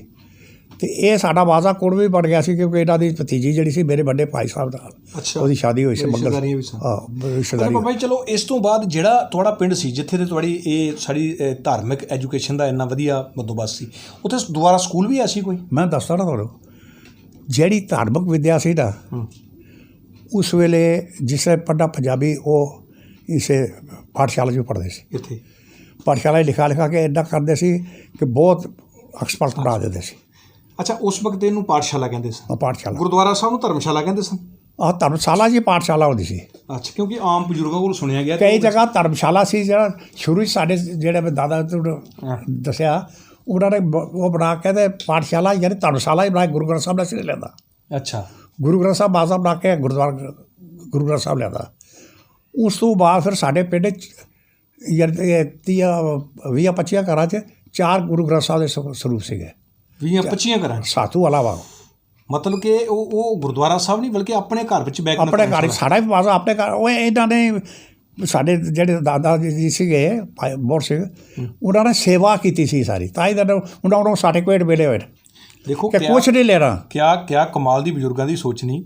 ਅੱਜ ਨਹੀਂ ਮੈਨੂੰ ਲੱਗਦਾ ਵੀ 100 ਘਰ ਤੁਸੀਂ ਲੱਭੋ ਤੇ ਕਿਸੇ ਇੱਕ ਦੇ ਘਰੋਂ ਵੀ ਸਾਨੂੰ ਇਹ ਖਜ਼ਾਨਾ ਮਿਲੇ, ਪਰ ਸਾਡੇ ਬਜ਼ੁਰਗਾਂ ਦੇ ਘਰ ਘਰ ਦੇਖੋ। ਮੈਂ ਦੇਖੋ ਕਿ ਉੱਥੇ ਸਾਡੇ ਮਾਸਟਰ ਦੇਖਣ ਤੋਂ ਬਾਅਦ ਮਾਸਟਰ ਰੂਪ ਸਿੰਘ ਜਿਸ ਦਾ ਬਣਾਇਆ ਕੋ ਐਡੀਸ਼ਨਲ DC ਦੀ ਪੋਸਟ ਸੀ, ਕਮਿਸ਼ਨਰ ਦੀ ਪੋਸਟ ਤੋਂ ਰਿਟਾਇਰ ਹੋਇਆ। ਬਿਲਕੁਲ। ਸੈਰੀ ਕਲੋਨੀਆ ਦਾ ਜਾਣਦੇ ਹੋ ਤੁਸੀਂ। ਅਤੇ ਉਹ ਦੂਆ ਵੀ ਇੱਥੋਂ ਰਿਟਾਇਰ ਹੋਇਆ, ਪਤਾ ਨਹੀਂ ਕਿਹੜੇ ਬੈਂਕ ਵਿੱਚ ਉਹ ਵੀ ਗਜ਼ਨਪੁਰ ਪੋਸਟ ਤੋਂ ਰਿਟਾਇਰ ਹੋਇਆ। ਇਸ ਦੇ ਘਰ ਸੀ ਗੁਰੂ ਗ੍ਰੰਥ ਸਾਹਿਬ। ਇੱਕ ਜਿਹੜਾ ਮੈਂ ਤੁਹਾਨੂੰ ਦੱਸਿਆ ਕਿ ਚੌਕੀਆ ਵਾਲੇ ਉਹ ਥੋੜ੍ਹੇ ਉੱਪਰ ਸੀ, ਉਹ ਸਾਸਣ ਖਾਨਦਾਰ ਸੀ ਸਾਰਾ। ਅੱਛਾ। ਅਤੇ ਉਹਨਾਂ ਨੇ ਘਰ 'ਚ ਇੱਕ ਸਰਦਾਰ ਰੈਣ ਸਿੰਘ ਸੀ, ਉਹ ਸਾਰੇ ਗੁਰਸਿੱਖ ਸੀ, ਉਹ ਵੀ ਪਾਠੀ ਸੀ। ਉਹਨਾਂ ਦਾ ਆਦਮੀ ਉੱਥੋਂ ਹੀ ਸਿੱਖੇ ਸਾਡੇ ਪੜਦਾਦੇ ਕੋਲੋਂ। ਅਤੇ ਬਾਜ਼ਾ ਉਹਨਾਂ ਨੇ ਉੱਥੇ ਰੱਖਿਆ ਸੀ ਕਿ ਸਾਨੂੰ ਦੂਰ ਆਉਣਾ ਪੈਂਦਾ। ਸੁਬਾਹ ਮੱਥਾ ਟੇਕ ਕੇ ਜਾਣਾ, ਸੁਬਾਹ ਬਾਣੀ ਪੜ੍ਹ ਕੇ ਜਾਣਾ। ਅਤੇ ਉਹ ਐਸਾ ਮਹੱਲੇ ਜੁੜੇ ਦਾ ਹੈ ਸੀ, ਘਰ ਕੱਲਾ ਘਰ ਹੁੰਦਾ ਸੀ ਪਹਾੜੀ ਇਲਾਕੇ 'ਚ। ਉਹਨਾਂ ਦੇ ਘਰ ਇਕੱਲੇ ਸੀ ਕਿਉਂਕਿ ਉਹ ਅੱਗੇ ਉਹਨਾਂ ਦਾ ਪਰਿਵਾਰ ਜਿਹੜਾ ਸੀ ਨਾ ਪਹਿਲਾਂ ਤਾਂ ਇੱਕ ਹੋਇਆ ਤਾਂ ਫਿਰ ਅੱਗੇ ਬੱਚੇ ਹੋਣ ਕਰਕੇ ਕਾਫੀ ਹੋ ਗਿਆ, ਪਰ ਸਾਡਾ ਪਰਿਵਾਰ ਜ਼ਿਆਦਾ ਵਧਿਆ ਰਹੇ। ਅੱਛਾ। ਇਹ ਉੱਡਾ ਹੀ ਰਿਹਾ। ਔਰ ਉਸ ਦੇ ਉੱਪਰ ਉਹਦੇ ਸੀ ਸਰਦਾਰ ਸੁੰਦਰ ਸਿੰਘ ਜਿਸ ਦਾ ਪੋਤਰਾ ਉਹਦਾ ਮਰਿਆ ਸੀ, ਜੇ ਪਿੱਛੇ ਮਨਜੀਤ ਸਿੰਘ ਹੈ। ਬਿਲਕੁਲ। ਅੱਛਾ ਬਾਬਾ ਜੀ, ਤੁਸੀਂ ਸਕੂਲ ਵੀ ਉੱਥੇ ਜਦੋਂ ਗਏ ਹੋ ਪੜ੍ਹਨ ਵਾਸਤੇ, ਸਕੂਲ ਮੈਥੋਂ ਕਿੰਨੇ ਕਿਲੋਮੀਟਰ ਸੀ ਤੁਹਾਡੇ ਘਰ ਕੋਲ ਸਕੂਲ? ਸਕੂਲ ਮੇਰੇ ਕੋਲ ਪਹਾੜੀ ਇਲਾਕੇ ਜਾਣਾ ਪੈਂਦਾ ਸੀ, ਵਿੱਚ ਸ਼ੀਪਦੀ ਸ਼ੇਰਾਂ ਦੇ ਰਸਤੇ ਬੜੇ ਜੰਗਲਾਤ ਜਿਹਾ ਹੁੰਦਾ ਸੀ। ਟੋਟਲ ਘਰੋਂ ਕਿੰਨੇ ਕਿਲੋਮੀਟਰ ਬਣ ਜਾਂਦਾ ਸੀ? ਕੋਈ 2 ਕਿਲੋਮੀਟਰ। 2 ਜਾਣਾ। ਫਗਵਾਟੀ ਜਾਂਦੇ ਸੀ। ਫਗਵਾਟੀ ਗੌਰਮੈਂਟ। ਉੱਥੇ ਕਿੰਨੇ 5ਵੀਂ ਤੱਕ ਪੜ੍ਹੇ ਤੁਸੀਂ? ਉੱਥੇ ਤੱਕ 5ਵੀਂ ਤੱਕ ਪੜ੍ਹਿਆ ਸੀ। ਅੱਛਾ, ਤੁਹਾਡੇ ਨਾਲ ਹੋਰ ਆਂਢ ਗੁਆਂਢ ਹਿੰਦੂ ਮੁਸਲਮਾਨਾਂ ਦੇ ਬੱਚੇ ਵੀ ਜਾਂਦੇ ਸਨ? ਸਾਡੇ ਸਿੱਖਾਂ ਦੇ ਤਾਂ ਬਹੁਤ ਜ਼ਿਆਦਾ ਸੀ। ਸਾਰਾ ਹੀ ਚੌਕੀਆਂ ਵਾਲੇ ਦੀ, ਸਾਡੇ ਮਹੱਲੇ ਦੇ ਵੀ, ਬਾਡੀਆਂ ਵਾਲੇ ਦੀ ਵੀ। ਉੱਪਰ ਇੱਕ ਠੇਰਾ ਹੁੰਦਾ ਸੀ, ਉਹਦੇ 'ਚ ਸਿੱਖਾਂ ਦੇ ਘਰ ਸੀ, ਉਹ ਵੀ ਜਾਂਦੇ ਸੀਗੇ। ਇੱਕੋ ਹੀ ਸਕੂਲ ਸੀ। ਕੁੜੀਆਂ ਵੀ ਪੜ੍ਹਾਉਂਦੇ ਸਨ ਲੋਕ? ਕੁੜੀ ਇੱਕ ਸੀ ਸਾਡੇ, ਇੱਕ ਮਾਸਟਰ ਸੀ ਕੋਈ, ਉਸ ਦਾ ਨਾਂ ਹਿੰਦੂ ਸੀ, ਭੁੱਲ ਗਿਆ। ਉਹ ਸੀ ਇੱਧਰ ਹੋਰ ਸਾਈਡ ਦਾ। ਅੱਛਾ। ਅਤੇ ਉਹਦੀ ਕੁੜੀ ਉਹ ਸਾਡੇ ਨਾਲ ਦੂਜੀ ਕਿ ਤੀਜੀ ਤੱਕ ਪੜ੍ਹੀ ਹੈ। ਅੱਛਾ। ਅਤੇ ਬਾਕੀ ਕੁੜੀਆਂ ਜਿਹੜੀਆਂ ਸੀ ਉਹ ਉਹਨਾਂ ਨੂੰ ਸਿੱਖ ਪਾਠਸ਼ਾਲਾ ਹੀ ਪੜ੍ਹਾਉਂਦੇ ਸੀ, ਸਕੂਲਾਂ ਹੀ ਨਹੀਂ ਸੀ ਪੜ੍ਹਾਉਂਦੇ। ਅਤੇ ਜਿਹੜਾ ਘਰ ਤੁਹਾਡੀ ਜ਼ਿੰਮੇਦਾਰੀ ਸੀ ਜ਼ਮੀਨ ਜ਼ਮੀਨਾਂ ਸਾਡੀਆਂ ਸੀਗੀਆਂ, ਇੱਕ ਤਾਂ ਭਾਰਤੀ ਪਿੰਡ ਹੀ ਸੀਗੀ, ਸੌੜੀ ਟੱਕਰ ਸੀ, ਉੱਥੇ ਘਰਾਟ ਵੀ ਸੀਗਾ, ਉੱਥੇ ਮਕਾਨ ਬਣਾ ਕੇ ਹਾਲੀ ਵਸਾਏ ਹੋਏ ਸੀਗੇ ਮੁਸਲਮਾਨ ਜਿਹੜੇ ਉਹ ਤੁਹਾਡਾ ਕੰਮ ਕਾਜ ਕਰਦੇ ਸੀ। ਫਰੋਜ਼ ਵਗੈਰਾ ਦੂਏ ਧੀਏ ਉਹਨਾਂ ਦੇ ਨਾਮ ਸੀਗੇ। ਅਤੇ ਉੱਥੇ ਸਾਡੀ ਆਵੀ ਜ਼ਮੀਨ ਵੀ ਸੀ, ਅਤੇ ਖੁਸ਼ਕੀ ਦੀ ਮੱਕੀ ਵਾਲੀ ਵੀ ਸੀ, ਅਤੇ ਬੜਾ ਭਾਰਾ ਜੰਗਲ ਵੀ ਸੀ, ਆਦੀ ਜ਼ਮੀਨ ਵੀ ਬੜੀ ਸੀ। ਜਿਹੜੀ ਇੱਕ ਉੱਥੇ ਜ਼ਮੀਨਾਂ ਇਹਨਾਂ ਸਾਡੇ ਉਹਨਾਂ ਨੇ ਜਾ ਕੇ ਖਰੀਦੀਆਂ। ਪਿੱਛੋਂ ਅਸੀਂ ਰਹਿਣ ਵਾਲੇ ਹਾਂ ਰਾਵਲਪਿੰਡੀ ਦੇ, ਵਾਹਿਗੁਰੂ ਜੈਲਬ ਦੇ। ਅੱਛਾ। ਜਿੱਥੋਂ ਦੇ ਭਾਈ ਮੋਤੀ ਦਾਸ ਹੋਏ ਨਾ। ਅੱਛਾ, ਤੁਸੀਂ ਪਹਿਲੇ ਵੀ ਮਾਈਗ੍ਰੇਸ਼ਨ ਹੈ ਤੁਹਾਡੀ? ਉਸ ਤੋਂ ਕਈਆਂ ਨੂੰ ਇਸ ਚੀਜ਼ ਦਾ ਪਤਾ ਨਹੀਂ ਹੈ। ਅੱਛਾ। ਸਾਡੇ ਪਿਤਾ ਜੀ ਨੇ ਪੂਰਾ ਸਾਨੂੰ ਹਿਸਟਰੀ ਦੱਸੀ ਸੀ। ਅੱਛਾ। ਅਸੀਂ ਉੱਥੋਂ ਦੇ ਉਹ ਸੀਗੇ ਮਲਿਆਲ ਬ੍ਰਾਹਮਣ, ਛਿੱਬਰ ਸੀਗੇ, ਛਿੱਬਰ ਬ੍ਰਾਹਮਣ ਅਤੇ ਦੱਤ, ਅਤੇ ਅਸੀਂ ਸੀ ਲੋ। ਅੱਛਾ। ਸਾਡੀ ਕਾਸਟ ਜਿਹੜੀ ਉਹ ਦੱਸੇ ਹੋਏ ਸੀ, ਪਰ ਪਿਤਾ ਜੀ ਸਾਡੇ ਕਾਸਟਾਂ ਕੋਸਟਾਂ ਦੱਸੇ ਬਣਦੇ ਉਹ ਕਿਤੇ ਲਿਖਦੇ ਹੀ ਆ ਨਾ ਆ ਕੇ। ਮੇਰਾ ਬੱਚਾ ਵੀ ਕਰਨਲ ਜਿਹੜਾ ਆਰਮੀ 'ਚੋਂ ਆਇਆ, ਅਤੇ ਮੈਂ ਕਹਿੰਦਾ ਕਾਸਟ ਬਿਲਕੁਲ ਨਹੀਂ ਲਿਖਣੀ, ਮੈਂ ਕਿਹਾ ਗੁਰਮਤਿ ਬੜਾ ਹੈ, ਇਸ ਨੂੰ ਇਸਤੇਮਾਲ ਨਹੀਂ ਕਰਨਾ। ਤੇ ਇਹ ਉੱਥੋਂ ਅਸੀਂ ਆਏ ਸੀ। ਉਹ ਆਇਆ ਸਾਡਾ ਗੁਰਸਹਾਏ, ਅੱਛਾ, ਜਿਹੜਾ ਬਜ਼ੁਰਗ ਹੋਇਆ। ਉਸ ਤੋਂ ਅੱਗੇ ਭਾਈ ਬੋਰ ਸਿੰਘ ਸਾਹਿਬ, ਤੇ ਉਹ ਸਕੂਲ ਸੀਗਾ ਅਜੀਰਾ ਸੀ, ਫਿਰ ਮਿਡਲ ਸਕੂਲ ਉੱਥੇ ਗਏ ਹੋ ਤੁਸੀਂ? ਮਿਡਲ ਸਕੂਲ ਪ੍ਰਾਇਮਰੀ ਪਾਸ ਕਰਨ ਤੋਂ ਬਾਅਦ 6ਵੀਂ ਤੋਂ ਲੱਗਦੀ ਸੀ ਇੰਗਲਿਸ਼, ਉਹ ਉੱਥੇ ਜਾ ਕੇ ਅਜੀਰਾ ਅਸੀਂ ਦਾਖਲ ਹੋਇਆ। ਉੱਥੇ ਸੀਗੇ? ਉੱਥੇ ਕਿੰਨਾ ਚਿਰ ਪੜ੍ਹੇ ਹੋ? ਉੱਥੇ ਅਜੀਰਾ ਮੈਂ ਪੜ੍ਹਿਆ ਕੋਈ 2 ਸਾਲ। ਅੱਛਾ, ਫਿਰ ਤੁਸੀਂ ਸਰਵਿਸ ਉੱਥੇ ਹੀ ਲੱਗ ਗਏ ਹੋ ਜਾਂ? ਨਾ ਉੱਥੇ ਤਾਂ ਮੈਂ ਛੋਟਾ ਸੀ ਅਜੇ। ਅੱਛਾ, ਗੱਲ ਸੁਣੋ, ਫਿਰ ਜਿਸਲੇ 1947 ਦੀ ਪਾਰਟੀਸ਼ਨ ਬਣੀ, ਇਹ ਫਿਰ ਤੁਸੀਂ ਸਾਰਾ ਪਰਿਵਾਰ ਇਕੱਠਾ ਨਿਕਲ ਕੇ ਆਏ ਹੋ? ਮੇਰੇ ਪਿਤਾ ਜੀ, ਮੈਂ ਤੁਹਾਨੂੰ ਦੱਸਿਆ ਕਿ ਬੜੇ, ਜਿਹੜਾ ਅੱਜ ਦੇ ਲੀਡਰ ਵੀ ਨਹੀਂ ਨੇ, ਸਾਰੀਆਂ ਤਹਿਸੀਲਾਂ ਦਾ ਪੁਲਿਸ ਦੇ ਵਿੱਚ, ਸ਼ਹਿਰ ਪੁਲਿਸ ਤੋਂ ਲੈ ਕੇ ਬਾਗ ਤਹਿਸੀਲ ਤੱਕ ਤਾਂ ਇਹ ਸਾਰੇ ਤੁਹਾਡੇ ਬਾਗ ਤਹਿਸੀਲ ਦੇ ਬਾਤ ਹੁੰਦੇ ਸੀ ਆਪਣੇ ਕੀ ਰਹਿ ਬੜੇ 7 ਭਗਵਾਨ ਸਿੰਘ, ਬਹੁਤ ਕਥਾਵਾਚਕ, ਗੁਰੂ ਨਾਨਕ ਉਹ ਕਹਿੰਦੇ ਸੀ ਰਾਵਲਪਿੰਡੀ ਸਾਈਡ ਵਾਲੇ ਉਹਨਾਂ ਨੂੰ ਕਿ ਗੁਰੂ ਨਾਨਕ ਦਾ ਹੀ ਅਵਤਾਰ ਹੈ। ਉਹ ਤੁਹਾਡੇ ਆਪਣਾ ਜਿਹੜਾ ਸੁਬੇਦਾਰ ਮੇਜਰ ਵੀ ਰਿਹਾ ਇਸ 'ਤੇ ਮਲੇਸ਼ੀਆ ਦਾ ਗਿਆਨੀ ਦੇਖੋ ਨਾਮ ਮੈਨੂੰ ਭੁੱਲ ਜਾਂਦਾ ਉਮਰ ਦੇ ਲਿਹਾਜ਼ ਨਾਲ, ਗਿਆਨੀ ਉਹ ਸੁਬੇਦਾਰ ਮੇਜਰ ਰਿਹਾ 8 ਮਲੇਸ਼ੀਆ ਦਾ। ਅੱਛਾ, ਇੱਕ ਸੁਬੇਦਾਰ ਪੰਜਾਬ ਸਿੰਘ ਜਿਹੜਾ ਛਾਲ ਮਾਰ ਕੇ ਮਰਿਆ ਸੀ ਆਪਣੇ ਬਾਬਾ ਅਟਾਲ ਤੋਂ ਕਿਤੇ, ਪਤਾ ਨਹੀਂ ਕਿਸ ਦੁੱਖ ਦੇ ਕਰਕੇ। ਅੱਛਾ, ਉੱਥੇ ਛਾਲ ਮਾਰ ਕੇ ਮਰ ਗਿਆ ਸੀ। ਅਤੇ ਅੱਛਾ, ਇਹ ਨਹੀਂ ਤੁਸੀਂ ਫਿਰ ਸਾਰੇ ਤੋਂ ਇਕੱਠੇ ਨਿਕਲੇ ਸਾਰੇ? ਨਹੀਂ, ਉੱਥੋਂ ਮੈਂ ਦੱਸਦਾ ਨਾ ਕਿ ਉਸ ਤੋਂ ਪਹਿਲਾਂ ਸਾਡੇ ਕੋਲ ਹੁੰਦੀਆਂ ਸੀਗੀਆਂ ਘਰਾਂ 'ਚ ਸਾਰੇ 3-4 ਰਾਈਫਲਾਂ, ਕੁਝ ਤਾਂ ਹੁੰਦੀ ਸੀ ਤੋੜੇਦਾਰ ਸਾਡੇ ਪਿੰਡਾਂ 'ਚ, ਹੋਰਾਂ ਕੋਲ ਵੀ ਸੀਗੀਆਂ। ਉਹਨਾਂ ਨੇ ਫਿਰ ਇਹਨਾਂ ਨੇ ਕੀ ਕੀਤਾ ਕਿ ਤੁਸੀਂ ਪੈਟਰੋਲਾਂ ਕੱਢੋ ਆਪਣੇ ਆਪਣੇ ਇਲਾਕੇ 'ਚ। ਪਿਤਾ ਜੀ ਨੇ ਹਿੰਦੂ ਵੀ ਨਾਲ ਲੈ ਕੇ, ਮੁਸਲਮਾਨ ਵੀ ਲਾ ਕੇ, ਅਤੇ ਪੂਰਾ 4 ਤਹਿਸੀਲਾਂ ਦਾ ਦੌਰਾ ਕੀਤਾ ਕਿ ਸਾਨੂੰ ਪਿਆਰ ਨਾਲ ਰਹਿਣਾ ਚਾਹੀਦਾ, ਕਿ ਹਿੰਦੁਸਤਾਨ ਪਾਕਿਸਤਾਨ ਬਣ ਰਿਹਾ ਅਜੇ ਬਣਿਆ ਨਹੀਂ ਸੀ, 15 ਅਗਸਤ ਨਹੀਂ ਸੀ ਹੋਇਆ, ਕਿ ਅਸੀਂ ਪਿਆਰ ਨਾਲ ਰਹਾਂਗੇ। ਅਸੀਂ ਕੀ ਚਾਹੇ ਹਿੰਦੁਸਤਾਨ ਬਣੇ ਇੱਥੇ, ਚਾਹੇ ਪਾਕਿਸਤਾਨ ਬਣੇ, ਸਾਡਾ ਅਸੀਂ ਆਪਣੇ ਪਿਆਰ ਨਾਲ ਰਹੀਏ, ਸਾਨੂੰ ਕੀ ਲੋੜ ਹੈ ਕੱਟਾ ਵੱਢ ਮਸਲਾ ਹੀ ਨਹੀਂ ਆਉਣਾ। ਉਹ ਕਰਨ ਤੋਂ ਬਾਅਦ ਜਦ ਆਏ ਅਤੇ ਇੱਕ ਬੜੀ ਭਾਰੀ ਉਹਨਾਂ ਨੇ ਮੀਟਿੰਗ ਰੱਖੀ ਅਜੀਰੇ ਨਾਲ ਸਕੂਲ ਦੇ, ਬੜੀ ਵੱਡੀ ਮਸੀਤ ਸੀ, ਇੱਕੋ ਹੀ ਉਹਨਾਂ ਦੀ ਬੜੀ ਪੱਕੀ ਮਸੀਤ ਸੀ। ਉੱਥੇ ਸਾਰੇ ਇਲਾਕੇ ਦੇ ਜਿਹੜੇ ਸੀ ਨਾ, ਤੁਹਾਡੇ ਬਾਗ ਤੱਕ ਦੇ ਵੀ ਮੁਸਲਮਾਨ ਖਾਸ ਜਿਹੜੇ ਨੁਮਾਇੰਦੇ ਸੀ, ਉੱਥੇ ਮੀਟਿੰਗ ਹੋਈ ਤਾਂ ਮੇਰੇ ਇਕੱਲੇ ਪਿਤਾ ਜੀ ਗਏ ਸੀ, ਹੋਰ ਕੋਈ ਉਹ ਸਿੱਖ ਜਾਂ ਹਿੰਦੂ ਕੋਈ ਨਾ ਸੀ ਗਿਆ। ਕਿਸੇ ਦੀ ਜ਼ਰੂਰਤ ਸੀ ਉਹਨਾਂ ਦੀ ਸੀ, ਅਤੇ ਇਹਨਾਂ ਨੇ ਉਹਨਾਂ ਨੂੰ ਪੁੱਛਿਆ ਕਿ ਮੈਂ ਆਉਣਾ ਚਾਹੁੰਦਾ, ਤਾਂ ਉਹਨਾਂ ਨੇ ਕਿਹਾ ਆ ਜਾਓ। ਇਹ ਉੱਥੇ ਬੋਲੇ ਵੀ ਸੀ, ਅਤੇ ਉਸੇ ਉਹਨਾਂ ਨੇ ਜਿਹੜੇ ਲੈਕਚਰ ਉਹਨਾਂ ਨੇ ਸਭ ਕੁਝ ਦੇਖਿਆ, ਅਤੇ 12 ਦੀ ਫੌਜ ਸੀ, ਕੋਈ ਪਲਾਟੂਨ ਦੀ ਡਫਰੀ ਹੋਣੀ, ਥੋੜ੍ਹੀ ਜਿਹੀ ਡਫਰੀ ਸੀਗੀ ਅਜੀਰੇ, ਕਿ ਇਹਨਾਂ ਨੂੰ ਕੀ ਸੰਭਾਲੇਗੀ। ਅਤੇ ਉਸ ਤੋਂ ਬਾਅਦ ਉਹਨਾਂ ਨੇ ਦੱਸਿਆ, ਉਹਨਾਂ ਲੋਕਾਂ ਸਾਰਿਆਂ ਨੇ ਕਿਹਾ ਕਿ ਨਹੀਂ, ਹੁਣ ਪਾਕਿਸਤਾਨ ਦਾ ਉਸ ਵੇਲੇ ਪਾਕਿਸਤਾਨ ਬਣ ਚੁੱਕਾ ਹੋਇਆ ਸੀ, ਕਿ ਹੁਣ ਹਾਲਾਤ ਬੜੇ ਖਰਾਬ ਹਨ, ਤਾਂ ਤੁਸੀਂ ਅਸੀਂ ਕਹਾਂਗੇ ਕਿ ਬਾਇਜ਼ਤ ਅਗਰ ਠੀਕ ਹੋ ਗਿਆ ਤਾਂ ਮੁੜ ਕੇ ਆ ਜਾਇਓ, ਅਸੀਂ ਤੁਹਾਡੀ ਪ੍ਰਾਪਰਟੀ ਬਿਲਕੁਲ ਸੰਭਾਲ ਕੇ ਰੱਖਾਂਗੇ, ਨਹੀਂ ਤਾਂ ਤੁਸੀਂ ਨਿਕਲ ਜਾਓ। ਨਹੀਂ ਤਾਂ ਬਹੁਤ ਬੁਰਾ ਹਾਲ ਹੋਇਆ ਕਿ ਸਾਡੇ ਪਿੰਡ ਦੇ ਕਾਫੀ ਆਦਮੀ ਰਾਵਲਪਿੰਡੀ ਕੱਟੇ ਮਾਰੇ ਗਏ ਸੀ। ਅੱਛਾ, ਹਾਂ, ਆਰੋਟੇ ਦੇ ਉਹ ਫਿਰ ਪਹਿਲੇ ਹੋ ਗਏ ਰਾਵਲਪਿੰਡੀ ਕੰਮ ਕਰ ਗਏ ਸੀ ਨਾ, ਉੱਧਰ ਫਿਰ ਪਹਿਲੇ ਸ਼ੁਰੂ ਹੋਏ ਸੀ, ਉਹ ਤਾਂ ਬਹੁਤ ਮਾਰੇ ਗਏ ਸੀ, ਮਿਲੇ ਹੀ ਨਾ ਸੀ। ਅਤੇ ਜਿਹੜੇ ਹੋਰ ਕੰਮ ਕਰਨ ਵਾਲੇ ਉਹਨਾਂ ਨੇ ਦੱਸਿਆ ਸੀ ਫਲਾਣੇ ਕੱਟਿਆ ਗਿਆ, ਫਲਾਣੀ ਜਗ੍ਹਾ ਮਾਰਿਆ ਗਿਆ, ਉਹਨੂੰ ਅਵੇਅਰ ਹੋਏ ਇਸ ਨੂੰ ਪਹਿਲੇ ਕਿ ਇੱਧਰ ਵੀ ਹੋ ਸਕਦਾ ਹੈ, ਇੱਧਰ ਵੀ ਹੋ ਸਕਦਾ ਹੈ। ਅਤੇ ਉਸ ਤੋਂ ਬਾਅਦ ਫਿਰ ਇਸ ਜਿਹੜਾ ਬਲੋਚਿਸਤਾਨ ਹੈ, ਲਿਆਕਤ ਅਲੀ ਨੇ ਉਹਦੇ ਨਾਲ ਐਦ ਕਰ ਲਿਆ ਸੀ। ਅੱਛਾ, ਐਗਰੀਮੈਂਟ ਹੋ ਗਿਆ ਸੀ ਕਸ਼ਮੀਰ ਹੀ ਉਹੀ ਤੁਹਾਡਾ, ਅਤੇ ਕਸ਼ਮੀਰ ਤੁਸੀਂ, ਕਿਉਂਕਿ ਮਹਾਰਾਜਾ ਰਣਜੀਤ ਸਿੰਘ ਸੀ, ਉਹਨੇ ਕਿਹਾ ਸੀ ਮੈਂ ਆਜ਼ਾਦ ਰਹਿਣਾ। ਹਰੀ ਸਿੰਘ ਕਹਿੰਦੇ ਨਾ ਮੇਰਾ ਪਾਕਿਸਤਾਨ ਨਾਲ ਨਾ ਹਿੰਦੁਸਤਾਨ ਦਾ, ਅਤੇ ਕਹਿੰਦਾ ਉੱਥੇ ਪਾਪੂਲੇਸ਼ਨ ਸਾਡੀ ਮੁਸਲਮਾਨਾਂ ਦੀ ਹੈ, ਅਸੀਂ ਮੁਸਲਮਾਨਾਂ ਨੂੰ ਭੜਕਾਂਗੇ, ਅਤੇ ਤੁਸੀਂ ਨਾਲ ਜਾਓ ਉਹਨਾਂ ਦੇ, ਅਤੇ ਇਸ 'ਤੇ ਕਬਜ਼ਾ ਕਰਕੇ ਤਾਂ ਕਸ਼ਮੀਰ ਤੁਸੀਂ ਆਜ਼ਾਦ ਕਰਾ ਲਓ ਆਪਣੇ ਵਾਸਤੇ, ਬਲੋਚਿਸਤਾਨ ਬਣਾ ਲਓ। ਉਹ ਫਿਰ ਬਲੋਚਿਸ ਉਹ ਆ ਗਏ ਵਿੱਚ, ਉਹਨਾਂ ਦੀ ਫੌਜ ਦੇ ਆਦਮੀ, ਅਤੇ ਉਹ ਲੜਾਈ ਜਦ ਸ਼ੁਰੂ ਹੋਈ, ਸਾਡੇ ਬੜਾ ਦੂਰ ਜੇ ਲਛਮਣ ਪੱਤਰ ਰਾਵਲਪਿੰਡੀ ਦੇ ਨਾਲ ਲੱਗਦਾ ਸੀ, ਉਸ ਤੋਂ ਪਿੱਛੇ ਡੜਵਲ ਇਸ ਤਰ੍ਹਾਂ ਇਲਾਕੇ ਸੀ, ਉਹ ਹਿੰਦੂਆਂ ਦੇ ਪੂਰੇ ਇਲਾਕੇ ਸੀ। ਫਿਰ ਉਸ ਤੋਂ ਅੱਗੇ ਭਗਵਤੜਾ ਅਤੇ ਇੱਥੋਂ ਸ਼ੁਰੂ ਹੋ ਜਾਂਦੇ ਸੀਗੇ ਭਾਰਤੀਰ ਅਤੇ ਅਰੋਟਾ ਅਤੇ ਆਪਣੇ ਦੇਸਾਰ ਵਗੈਰਾ, ਇਹ ਸਿੱਖਾਂ ਦੇ ਪਿੰਡ ਸੀ।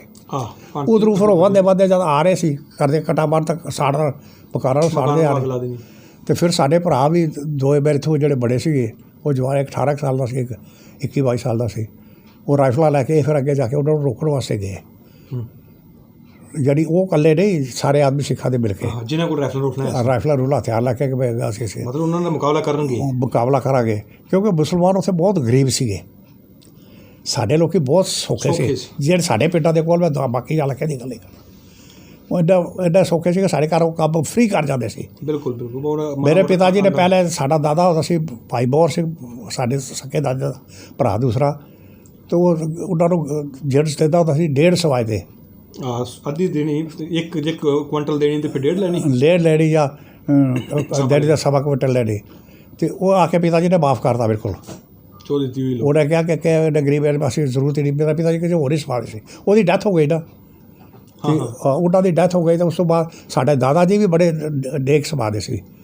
ਉਹ ਥੋੜ੍ਹਾ ਰਾਜਸੀ ਸੀ ਕਿ ਉਹ ਕਹਿ ਕੇ ਆਰਾਮ ਦਾ ਪੈਸਾ ਇਹ ਜਿਹੜਾ ਘਰ ਕਰ ਦਿੰਦਾ। ਬਿਲਕੁਲ। ਵਾਕਿਆ ਹੀ ਉਹਨਾਂ ਦਾ ਜਿਹੜਾ ਸੀ, ਸਾਡੇ ਚਾਚੇ ਦਾ ਪਰਿਵਾਰ, ਉਹਦਾ ਮੁੰਡਾ ਸਤ ਸਿੰਘ ਸੀ ਸਾਡਾ ਚਾਚਾ, ਉਹ ਉਸਦੇ 2 ਮੁੰਡੇ ਸੀ, ਕਰਤਾਰ ਸਿੰਘ, ਇੰਦਰ ਸਿੰਘ, ਉਹ ਸਾਰੇ ਵਿਚਾਰੇ ਇੱਦਾਂ ਹੀ ਗਏ। ਅੱਜ ਉਹਨਾਂ ਦਾ ਕੋਈ ਬਜ਼ੁਰਗਾਂ ਦੀ ਬਾ ਕਮਾਲ ਸੋਚਣੀ ਸੀ। ਅਤੇ ਉਸ ਵਾਸਤੇ ਉਹ ਉੱਥੋਂ ਫਿਰ ਪਿਤਾ ਜੀ ਨੇ ਆ ਕੇ ਦੱਸਿਆ, ਇਹਨਾਂ ਲੋਕਾਂ ਨੂੰ ਇਕੱਠਿਆ ਕੀਤਾ, ਘਰ ਵਾਲਿਆਂ ਆਪਣੇ ਪਿੰਡ ਵਾਲਿਆਂ ਨੂੰ, ਨਿਕਲ ਚਲੋ ਕਿ ਭਾਈ ਇੱਜ਼ਤ ਬਚਾਓ, ਕਿਉਂਕਿ ਧੀਆ ਮੇਰਾ ਦੀ ਇੱਜ਼ਤ ਲੱਟ ਪੜ ਮਰਦਾ ਤਾਂ ਅਸੀਂ ਬਾਹਰ ਜਾਣ ਕੋਈ ਡਰ ਨਹੀਂ, ਪਰ ਇਹਨਾਂ ਦੀ ਬੇਪਤੀ ਉਹਨਾਂ ਨੇ ਕਰਨੀ ਜੇ ਬਹੁਤ, ਅਤੇ ਅੱਗ ਲਾਦੇ ਸਾੜਦੇ ਆ ਰਹੇ ਜੇ, ਅਤੇ ਇਹ ਕਹਿ ਲੈ ਡਰਦੇ ਇਹਨਾਂ ਲੋਕਾਂ ਨੂੰ ਪੈਸੇ ਪੂਸੇ ਇਹਨਾਂ ਦੇ ਦੱਬੇ ਹੁੰਦੇ ਸੀ, ਚਾਂਦੀ ਦੇ ਰੁਪਈਏ ਹੁੰਦੇ ਸੀ, ਕਹਿੰਦੇ ਅਸੀਂ ਕਿਧਰ ਜਾਣਾ ਹੀ ਹੈ, ਅਤੇ ਤੁਸੀਂ ਅਸੀਂ ਨਹੀਂ ਡਰਨ ਵਾਲੇ। ਇਹਨਾਂ ਨੇ ਕਿਹਾ ਠੀਕ ਹੈ। ਇਹ ਆਏ ਘਰ, ਅਤੇ ਮੇਰੇ ਇਹਨਾਂ ਦੇ ਸੰਧੂ ਬਗਾਰੀ ਮੇਰੇ ਭਰਾ ਉਧਰ ਗਏ ਹੋਏ ਸੀਗੇ, ਅੱਗੇ ਇਹਨਾਂ ਨੇ ਪਿਕਟਾਂ ਬਣਾਈਆਂ ਹੋਈਆਂ ਸੀ ਕਿ ਉਧਰੋਂ ਆਉਣਗੇ ਤਾਂ ਅਸੀਂ ਉਹਨਾਂ ਨਾਲ ਮੁਕਾਬਲਾ ਕਰਾਂਗੇ। ਅਤੇ ਪਿਤਾ ਜੀ ਆਏ ਤਾਂ ਮੇਰੀ 2 ਭਰਜਾਈਆਂ ਸੀ, ਮੈਨੂੰ ਕਹਿਣ ਲੱਗੇ ਬਈ ਚਲੋ।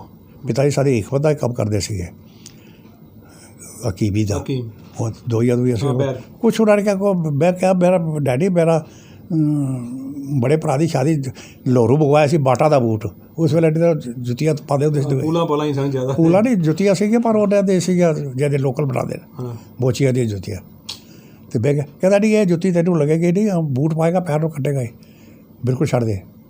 ਕੁੜੀਆਂ ਨੂੰ ਕਿਹਾ ਕਿ ਮੈਂ ਉਹ ਬੜੇ ਸ਼ਰਾਇਤ ਪਹੁੰਚੇ ਸੀ ਕਿ ਮੈਂ ਤੁਹਾਨੂੰ ਕੁਛ ਨਹੀਂ ਜੀ ਚੱਕ ਸਕਦਾ, ਤੁਸੀਂ ਜਿਹੜਾ ਕੁਛ ਕੱਪੜਾ ਲੱਤਾ ਲੈਣਾ ਆਪਣਾ ਕੈਰੀ ਕਰ ਸਕਦੇ ਹੋ, ਚੱਕ ਸਕਦੇ ਹੋ, ਉਹ ਲੈ ਕੇ ਤੇ ਨਿਕਲੋ ਤਿਆਰ ਕਰਾ ਕੇ ਖੜੋ। ਹੇਠਾਂ ਬਾਂਹ ਸੀ ਉਹਦੇ, ਸਾਡੇ ਮੱਝਾਂ 3-4 ਗਊਆਂ 3-4 2-4 ਬਲਦ ਅਤੇ ਹੋਰ ਭੇਡਾਂ ਬੱਕਰੀਆਂ ਤੱਕ ਸੀ ਉਹਦੀਆਂ, ਉਹ ਸਾਰੇ ਉਹਨਾਂ ਨੇ ਖੋਲ੍ਹ ਕੇ ਤੇ ਆਜ਼ਾਦ ਕਰਦੇ ਕਿ ਅੱਗ ਲਾ ਕੇ ਤੇ ਇਹ ਤਾਂ ਵਿਚਰਨਾ ਸਾਡਾ। ਅਤੇ ਕਰਕੇ ਤੇ ਇਹ ਫਿਰ ਸਾਡੇ ਲਾਗੇ ਸੀ ਗੋੜਾ ਪਿੰਡ, ਉਹ ਹਿੰਦੂਆਂ ਦਾ ਕੱਟੜਾ ਹੁੰਦਾ ਸੀ, ਉੱਥੋਂ ਦਾ ਪਟਵਾਰੀ ਦਾ ਨਾਂ ਸੀ ਬੇਲੀ ਰਾਮ ਕੇ ਇਹੋ ਜਿਹਾ ਸੀ, ਉਸ ਨੂੰ ਉਹਨਾਂ ਨੇ ਪੁੱਠੀ ਖੱਲ ਲਾਈ, ਉਹ ਹੀ ਬੜਾ ਕੱਟੜ ਸੀਗਾ।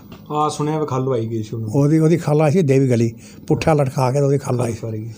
ਅਤੇ ਉਸੇ ਕੋਲ ਗਏ ਕਿ ਭਾਈ ਉਹਨਾਂ ਨੇ ਕਿਹਾ ਕਿ ਨਹੀਂ ਜੀ ਅਸੀਂ ਤਾਂ ਡਟਾਂਗੇ, ਅਸੀਂ ਆਪਣੇ ਘਰ ਪਾੜ ਨਹੀਂ ਛੱਡ ਸਕਦੇ। ਉਹਨਾਂ ਨੇ ਕਿਹਾ ਕਿ ਭਾਈ ਠੀਕ ਹੈ। ਪਿਤਾ ਜੀ ਉੱਥੋਂ ਅਸੀਂ ਰਾਤ ਆ ਕੇ ਅਜੀਰੇ ਰਹੇ, ਅਜੀਰੇ ਆ ਕੇ ਰਹੇ, ਤਾਂ ਉਧਰੋਂ ਟੱਕ ਡਮ ਕਰਦੇ ਆ ਗਏ ਸੀ, ਉਹ ਗੋਲੀ ਕਰਦੀ ਸੀ ਟੱਕ ਡਮ ਡਬਲ ਆਵਾਜ਼ ਜਿਹੜੀ ਚੱਲਦੀ ਸੀ, ਉਹ ਟੱਕ, ਅਤੇ ਜਦੋਂ ਜਾ ਕੇ ਲੱਗਦੀ ਸੀ ਤਾਂ ਡਬ। ਇਹਦਾ ਤਰੀਕਾ ਹੈ ਕਿ ਉਹ ਆਵਾਜ਼ ਜਿਹੜੀ ਭਰਦੀ ਹੈ ਨਾ, ਉਹ ਡੂ ਕਰਕੇ ਆਵਾਜ਼ ਦਿੰਦੀ ਹੈ ਫਿਰ। ਅਤੇ ਰਾਤ ਅਸੀਂ ਅਜੀਰੇ ਰਹੇ, ਉਹਨਾਂ ਦੀ ਵਾਕਫੀ ਬੜੀ ਸੀ ਅਜੀਰੇ, ਅਤੇ ਕੁਛ ਆਦਮੀ ਆ ਗਏ, ਯਾਨੀ ਆਪਣੇ ਬੱਚਿਆਂ ਨੂੰ ਉੱਧਰ ਛੱਡ ਆਓ, ਤਾਂ ਬਾਕੀ ਅਸੀਂ ਘਰਾਂ 'ਚ ਰਹਿੰਦੇ ਆ। ਨਹੀਂ ਅਜੀਰੇ ਤੋਂ ਬਾਅਦ ਫਿਰ ਤੁਸੀਂ ਰਾਤ ਅਜੀਰੇ ਰਹੇ ਹੋ? ਰਾਤ ਅਜੀਰੇ 2 ਰਾਤਾਂ ਅਜੀਰੇ ਰਿਹਾ। ਅਜੀਰੇ ਨਹੀਂ ਸੀ ਅਜੇ ਕੋਈ ਹਜੂਮ ਪਹੁੰਚਿਆ ਤਾਂ? ਉਹ ਲੋਕ ਉਜੜ ਕੇ ਤਾਂ ਆ ਰਹੇ ਸੀ ਸਾਡੇ ਇਲਾਕੇ ਦੇ, ਤੁਹਾਡੇ ਪਿਛਲੇ ਦੇ ਨਹੀਂ, ਪਿਛਲੇ ਆਏ ਉੱਥੇ ਰਾਵਲਾ ਕੋਟ ਵਗੈਰਾ, ਉਹ ਕਰਕੇ ਉਹਨਾਂ ਦਾ ਨੁਕਸਾਨ ਹੋਇਆ ਕਿਉਂਕਿ ਲੇਟ ਆਏ ਨਾ। ਅਤੇ ਇਹਨਾਂ ਨੇ ਉੱਥੇ ਵੀ ਦੱਸਿਆ ਅਜੀਰੇ ਕਿ ਭਾਈ ਬਾਇਜ਼ਤ ਨਿਕਲ ਚਲੋ। ਤਾਂ ਪਿਤਾ ਜੀ ਸ਼ਹਿਰ 'ਚ ਵਾਕਫੀ ਸੀ, ਤਾਂ ਟੈਲੀਫੋਨ ਕੀਤਾ ਹੋਇਆ ਸੀ, ਉਹਨਾਂ ਨੇ ਕਿਹਾ ਅਸੀਂ ਮਕਾਨ ਤੁਹਾਨੂੰ ਦੇ ਦਿਆਂਗੇ। ਮੁਸਲਮਾਨ ਉੱਥੇ ਸ਼ਹਿਰ 'ਚ ਉੱਡ ਕੇ ਪੁੰਛ, ਉਹ ਉਸ ਵੇਲੇ ਤਾਂ ਮਕਾਨ ਸਾਡੇ ਕੋਲ ਹੈ ਨਾ।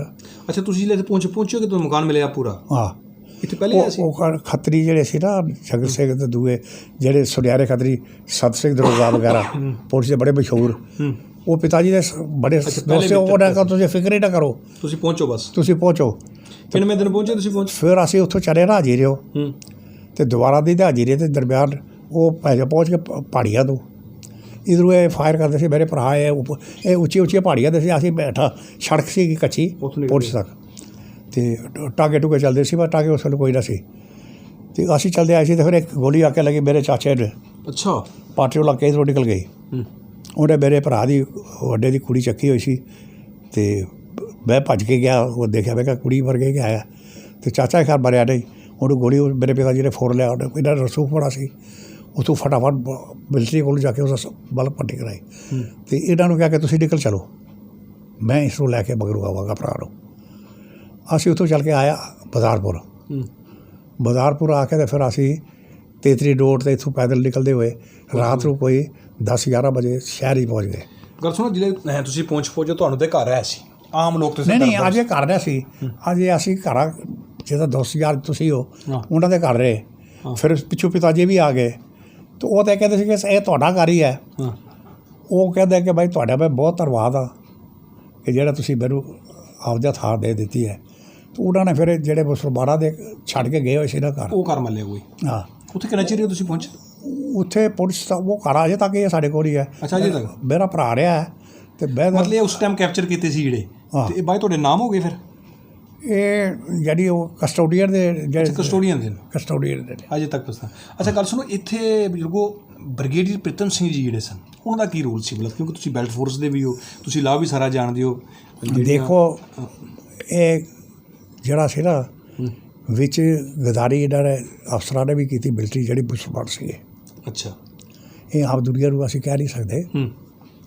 ਅਤੇ ਸਾਡੀ ਜਿਹੜੀ ਫਸਟ ਜੀ ਸੀ, ਮੈਂ ਸਰਵਿਸ ਕੀਤੀ ਹੈ, ਉਹ ਅੱਜ ਤੱਕ ਹਿੰਦੁਸਤਾਨ ਦੀ ਫਸਟ ਆਰਮੀ ਹੈ।